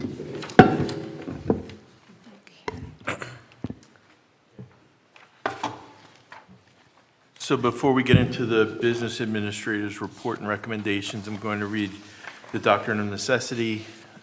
Whereas Dr. Shari Chanley serves in the capacity of superintendent for the 2025-2026 school year, and whereas the board must consider certain matters concerning Dr. Chanley's employment, and whereas upon review of the various conflicts of interest of the current board members, it has been determined that 6 of the members have conflicts of interest pursuant to the New Jersey School Ethics Act, whereas pursuant to Policy 0163, when a quorum of the board has conflicted interests, the doctrine of necessity may be invoked in order to allow conflicted board members to participate and vote only when the Board of Education has fewer non-conflicted board members than are required pursuant to statute to take action.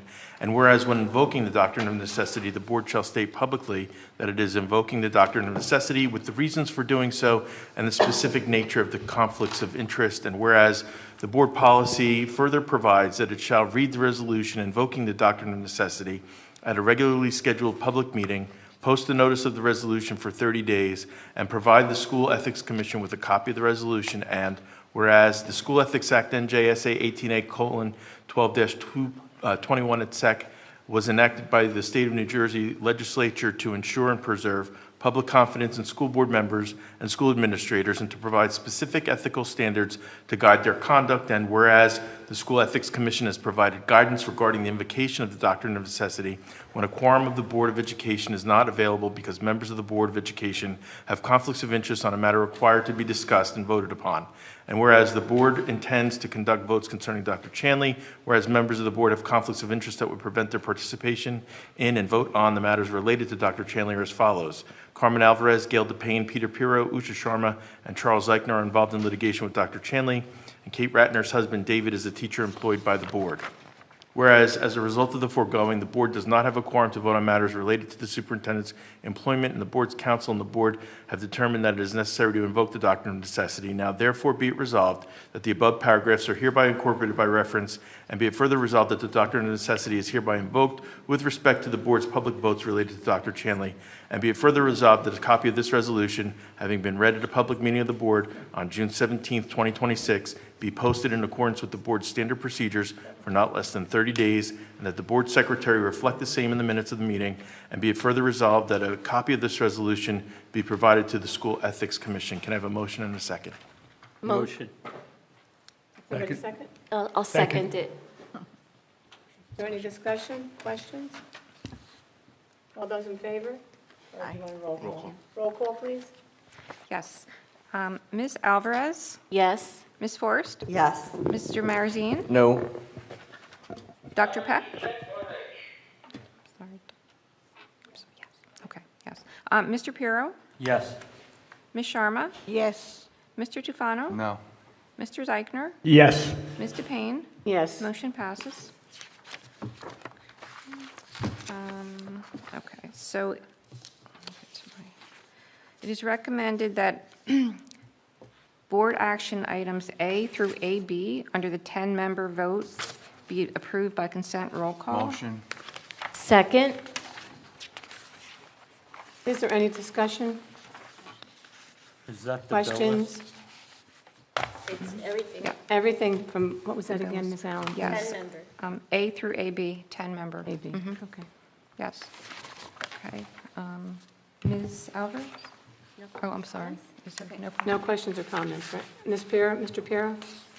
Yeah, I would like to know if we are going to look at the possibility of exploring tenure charges. We're not discussing that in public. Okay.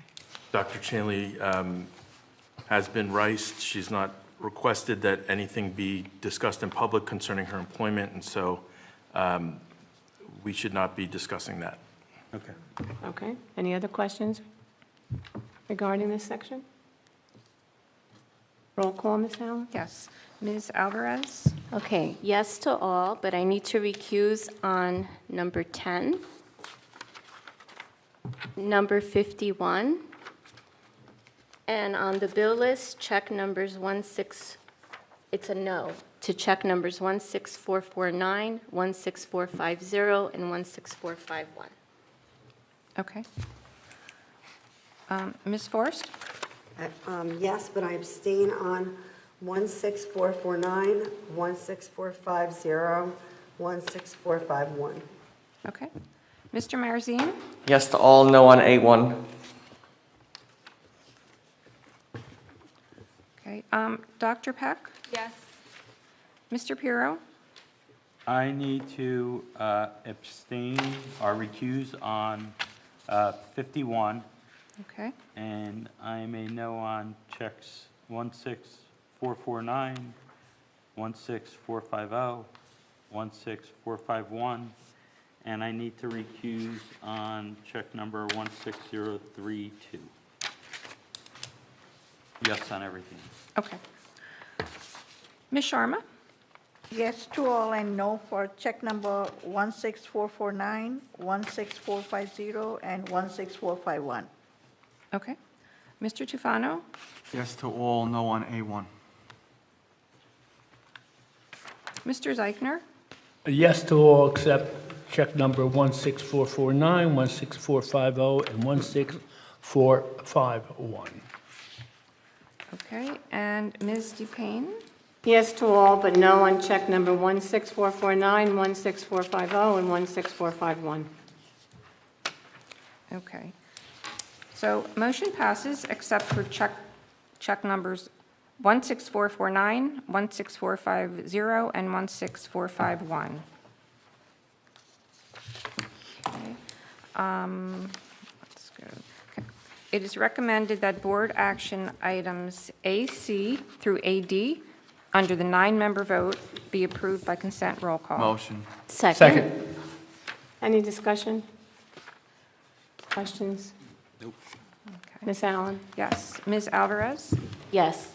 Ms. Forrest? Yes. Mr. Marazine? Yes. Mr. Pirro? Yes. Ms. Sharma? Yes. Mr. Tufano? Yes. Mr. Zeichner? Yes. Ms. DePayne? Yes. Motion passes. That concludes my report. Thank you very much, Ms. Allen. You're welcome. I would like this passed out. We had talked about this. New Jersey School Boards Association is urging all schools to adopt this resolution regarding public school employee health care costs. So if we could pass these out to everyone? And I'd like us to vote on it tonight, Dr. Lehman? Yep, I mean, the board can discuss it and then You can, vote yeah, on it any if you choose discussion, to. but we can vote on it. I know Middlesex County School Boards Association just voted for it also. And I know that, I think the second or third paragraph, it says public market. And I know there was some questions about that, Mr. Weiss, I think. I don't know if there was Mr. Ratner asked you, but we, I think, are in the public market. We're going out to Aetna. So that would include us, but I think we have to just support this for everybody, because you never know in what way we might be involved in this healthcare situation. Because I have a report on a healthcare situation that I got from a Saturday meeting that was not very encouraging. It was very dismal. So if you could all read it. I mean, in summary, what it does is it highlights that healthcare is an issue. There's rising costs. It specifically identifies the school employee health benefits program, but also just speaks it generally to healthcare overall. It encourages the governor to take some action in trying to get a handle on healthcare costs. This is something that New Jersey school boards put out a couple months ago. We were going to put it on the agenda for the last meeting. A few board members brought some concerns about, with whether they're conflicted to be able to even take action on this. And this is something, it's a general, let's advocate for lower healthcare rates. And that's basically what this does. Let's try and get a handle on this. And as Ms. DePayne said, many school districts are taking action on this, and it's something for you guys to consider. Mr. Tufano? I wish they put this same effort into school, fair school funding. This problem arose and boom, it's getting, attention, which is good. But the real problem is we don't get fair funding in this district and many other districts. So I wish they would, showboat for that too. I think we all agree with you on that, so. Does everybody have time to read it? Everybody in favor of it? Is there anyone who's opposed to passing this resolution this evening? So then the resolution will be passed. Somebody's got to make a And, motion. yes, I know. Someone will make a motion. Motion. Second. Second. Is there any further discussion on this resolution? I just want to thank you, Dr. Lehman, for clarifying, just for the public's sake, that even though some of us are part of the healthcare plan, we're not conflicted on this. So. Now, I attended the County Association Leadership. I'm sorry, roll call. Roll call. I'm sorry. Ms. Alvarez? Yes. Ms. Forrest? Yes. Mr. Marzine? Yes. Dr. Peck? Yes. Mr. Pirro? Yes. Ms. Sharma? Yes. Mr. Tufano? Yes. Mr. Zeichner? Yes. Ms. DePayne? Yes. Motion passes. I don't know, I attended a County Association Leadership meeting virtually on Saturday, and the superintendent from West Windsor, Plainsboro, and Westfield spoke. If I could write down whatever the gentleman, Dr. David Adderhall from West Windsor, Plainsboro, spoke about, but it was very dismal. Actually, his wording was, healthcare is not going to get any better. It's going to be, within the next 10 years, it could go up as far as 67% healthcare. Boards of education can do nothing about it. We have nothing to do with it. He said it'll actually get to the point where hospitals, urgent cares, and all those people will be affected by the healthcare issues, and then all of our payments, us personally, whatever insurances we have, are all going to be going up. They called it the fiscal death cliff, which I thought was a little scary, but I think he really wanted everybody to remember to advocate, get together, advocate about this fiscal responsibility with healthcare. And it was very enlightening. He also said, like I said, the Board of Ed cannot do anything. It's out of our control. Eventually, boards of ed will have to cut things that they don't want to cut. So down the road, we might have to cut some clubs, pay to play, you don't know. But it's all going to, healthcare costs are all going to affect this in school districts. None of us are exempt from it. So it was really a wonderful, enlightening, scary conversation between the two gentlemen. And I just wanted to let you know that as much as we try... Sorry. That's okay. As much as we tried hard, and we have, and we tried hard with $400,000 less this year, we still passed full-day kindergarten. But we don't know what's going to happen in the future. And I just wanted one other thing. I want to congratulate Mr. Weiss. He was just elected, and I don't know what the title of your organization is. New Jersey Association of School Attorneys. Thank you. I was close. Very. He was just elected president of the New Jersey Association of School Attorneys. Wow. So I'd like to thank him for all his hard work. Congratulations. And I mean, just one other thing to add to his little hat that he has. And yes, Mr. Zeichner. Yeah, I just, I don't want to take away from congratulations, by the way, it's wonderful. You know, this is all well, but did they discuss a solution? No. No. So what we're getting now is, and I think, don't misunderstand me, I think this is a good step. Right. However, Too much money. the only way they're gonna, I mean, there's a solution. There's a solution to anything. Right. If you look and you come up and you have some creative people come up with creative ideas, solution to this. And I won't get into it because I don't want to get into the politics of the whole thing. But there are solutions. And they need to start to address solutions. I mean, just saying whereas this is going to happen, whereas that's going to happen, it's not going to do it. Well, like Mr. Tufano said and you just said. Yep. You're stuck between a rock and a hard place. Yep, Between we the are. school funding We are. formula and the healthcare costs. So what is the board supposed to do? Make sure that we take care of the children, the staff, and everyone else, and give them the best education that we can. It's the state's issue. I mean, I don't know what our governor is doing. I read that she wasn't addressing education immediately, and I thought with her putting that woman from Tennessee, I think, as the director or the head of the education, I haven't read anything recently on anything good about it. But they had a lot to say on Saturday, let me tell you. And it was enlightening, like I said, and frightening. So that's my report for this evening. Thank you. Yes, Mr. Tufano. Mr. Payne, Mr. Payne, I would implore you as the board president to contact school boards and ask them to take our fair funding just as serious as the action they took here. There should have been another one of these papers that were passed around tonight helping the funding formula in this state. So if we want something done, maybe we should be the district that initiates it.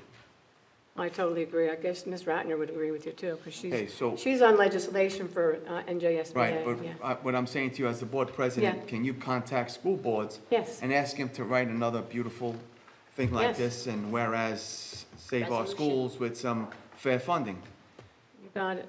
I will do that. Thank you. Actually, even Mr. Adeholt said the one that Senator Gopal has out, it's not a good, whatever he put out regarding health care and fair funding was not a good, I don't remember. Is it a bill? A bill or whatever he just proposed. He said, don't go by it because it's not really good for us. Senator Coughlin also has a bill out that he wants the state to let us know what our funding is for the following year, so that Okay. we're not staggering at the last minute. So Senator that's a good bill as well. Coughlin, Coughlin, I think, right? Yeah, I Coughlin. love him. But knowing that we're not getting any money next year is just as bad as getting no money next year. Exactly, exactly. But one of these written up from school boards might help a little bit, Okay. so we'll see what happens. Hey, someone also suggested that regarding this, that also something like this should go out to the community and keep the community apprised of what's going on in this state with healthcare rising costs. Because I think sometimes the community thinks that we can control it. We can't. That was his final words. School boards cannot control this. So I hope our community is here and paying attention, that we try our best with what the state is giving us or not giving us. I suggested a few years ago, and I don't know what came of it, but to have the residents in this town, students can take it home, a letter, expressing that we do need more fair school funding, and have all the parents sign it, and then we can send it to, but we didn't do that. But it's on the website. Yeah, but we should send a letter home, because a lot of people don't go on the website. So when they get a letter home from their students, they pay attention to it. And then maybe we get more signatures, so maybe we could try that. I mean, Yeah. it's worth a try. It's worth it, anything's worth a try. Right. I mean, sometimes the kids come home with paperwork, and they don't come home with paperwork. So, but I think the majority of our students our parents are intelligent enough to look through their folders and see that, but I think that's a great idea. I think I'll speak to Ms. Ratner about that, because we do have a letter on our website for advocacy through the Consumer Advisory Council, I think it was, and through her legislative committee. It's so hard to get the other districts around us with what you need. You need to get a lot of people together and say something about it. But Well, how do we set up meetings with other districts? I don't know. I would love to look into it and find out. This is what I spoke to about during the budget vote. Eventually, people are not going to be able to afford all the raises that we have to give them. So that was my whole argument about the budget. So something really to me, that's a bigger emergency than the healthcare right now, is the tax rate, what we're going to have to raise people next year if we don't get funding. And then there will be cuts, because He said that. He said there will be cuts down the road. I don't think anybody in this district, even though a lot of us don't get along, nobody at this dais here wants to see anything cut in this district, because we just saw tonight all the awards given out to those wonderful children, and I don't want any of those programs cut, because the smiles in their face when they got the awards is priceless, but some people just can't afford to pay any more in property tax. Right. And it's not fair to them, because we're not getting our fair share. Okay. I'll make a note of that, and I'll write a letter, Mr. Tufano. Thank you very much. Is there anything you want to email me or let me know what you would like in it? I will. Tell me what you'd like in it also. I will. Okay, thank you.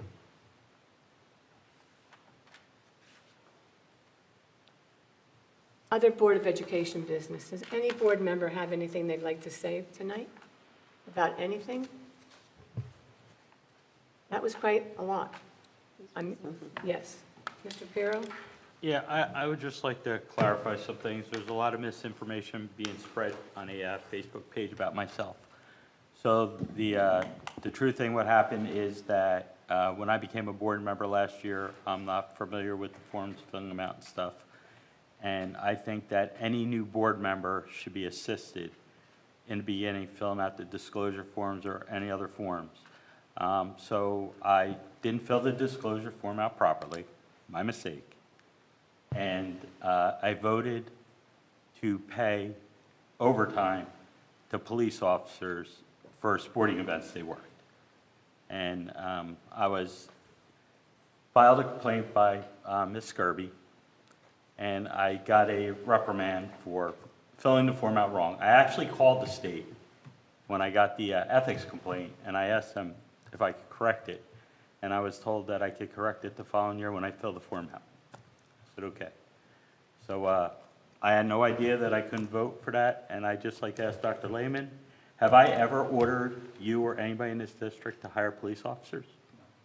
Okay, because these lies are being spread on Facebook, so I just want to clarify that. It's my mistake. I received a reprimand, which is the lowest level of punishment you can get for an ethics violation, and that's it. It was, so just please, if you have a question, come see me, ask me a question, but don't believe the lies that are always spread on Facebook, because there's a lot of them by the page run by Ms. Skirby. Thank you. Thank you, Mr. Pirro. I'm sorry that happened to you, or if it happens to any of us. And I think that any new shouldn't. board member should be explained, like, what you could vote for, what you can't vote for. Right. Filling the form out the first time, the disclosure form, so it's done properly. I feel like I turned it into central office, and I just find it odd that she filed complaints against me, like, right away, like she knew I did it wrong. So I just find it very strange. There's other members who filled it out incorrectly, but she doesn't follow on that, so very interesting. Thank you. Thank you, Mr. Pirro.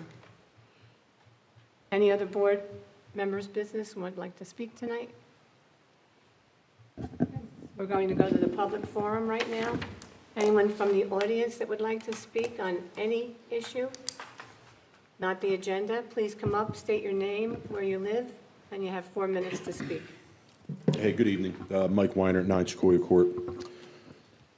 Imagine that your child comes home from school and tells you that they didn't do well on a classroom assessment.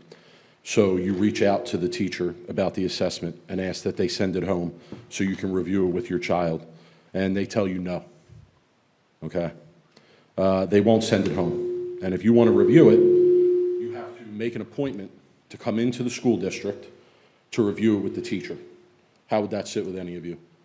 I ask because that's exactly what I'm going through in Monroe Township School District right now, this school year.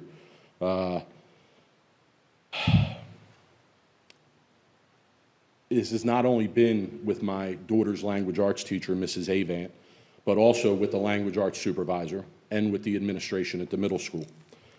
They repeatedly denied me the opportunity to help my own child with her academic progress by refusing to return completed and graded work for review.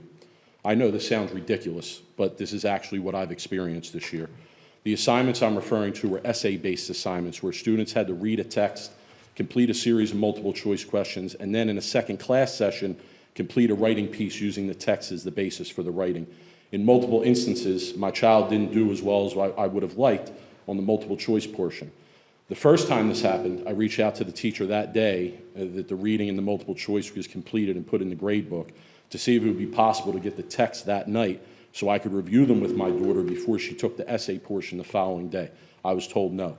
In this instance, I wasn't really surprised because I could see how reviewing the test with her before the essay portion of the assignment might be viewed as an unfair advantage. But on the other hand, I didn't feel it was fair that she had already been given a negative grade for the multiple choice that reflected she struggled to understand the text, but then was going to be required to write a narrative piece worth 100 points that was based on a text she clearly didn't understand. I then reached out to the teacher after the assignment had been graded and posted and was still told that if I wanted to review the assignment, I would have to make an appointment to come into the building to do so, which still doesn't give me an opportunity to review the work with my daughter. I followed up with the language arts supervisor and the administration at the middle school who supported this. In another instance, which occurred just last week, despite the situation being exactly the same, I didn't reach out until the grade was posted for both the multiple choice and the written portion, and was again told that if I wanted to review the assignment, I'd have to make an appointment to come in and meet the teacher. This is just simply unacceptable. It's just unacceptable. Maybe if we were talking about a state test, I would understand this position, but to me, there's no reasonable explanation of why a basic classroom assignment can't be sent home to a parent to review it with their student. Does this school district really expect me to take time from work to come in and look at a simple assignment? That's ridiculous. It should be duly noted that while I understand this to be the case, I also understand, on top of this, to my knowledge, these assignments were never returned. They weren't ever given back to the students, and they were never reviewed, okay? So basically, my daughter struggled with these assignments and is told to move on. It's not acceptable to me. It should also be noted that while I understand this to be the case, I also understand that this same class is spending the final week plus of the school year watching Harry Potter, okay? That's what they're doing in class. What a serious misuse of the valuable limited time our students have in the classroom. I wanted to make you all aware of this. Quite simply, it needs to change. A simple policy about returning work to students and parents would easily clarify things. I almost want to go so far as to say it's a parent's right if I want to see my child's work. That's my right to see their work. Who is anyone to tell me I can't see my child's work unless I make an appointment to come in? I implore you all to address this. Thanks. Thank you, Mr. Weinert. I know you reached out, and after 3 o'clock, I'll give you a phone call because that's your schedule, and we'll go over it. But we definitely have expectations that assignments are shared, but we do have some assignments across the board, whether they're benchmark assignments, midterms, finals, that we do keep, records and things for. So I'll follow up with you to get some details, and I'm pretty sure the assignment you're referring to, and we can do a better job communicating which ones those are, so you're not necessarily expecting certain work to come home and things like that. But I'm pretty sure that this was a benchmark assignment, which multi-day piece, and we're looking for student independent work. We do scaffold assignments, we send them home. We do work that is done at home. You definitely, I know you're very active supporting your children. But I'm also a language arts teacher. Correct. So you all know that. That's why I Yep. wanted it, because I'm a teacher myself. So if anybody's going to help my kid, I want it to be me. Yep. So, And but I know that appreciate very it. well. Listen, Yep. I'm just going to say, whether it's a benchmark assignment or not, if it's not a state test, it should be able to come home. If you guys have concerns about the work being given out or repeated or something like that, copied, then tell the teachers to switch it up. Tell them to switch it up. It's that easy. That's it. I mean, I just feel like I have the right to review my child's work. That's it. That's all I Yep. want to say. Thank you. Thank you, sir. Anyone else wishing to speak this evening?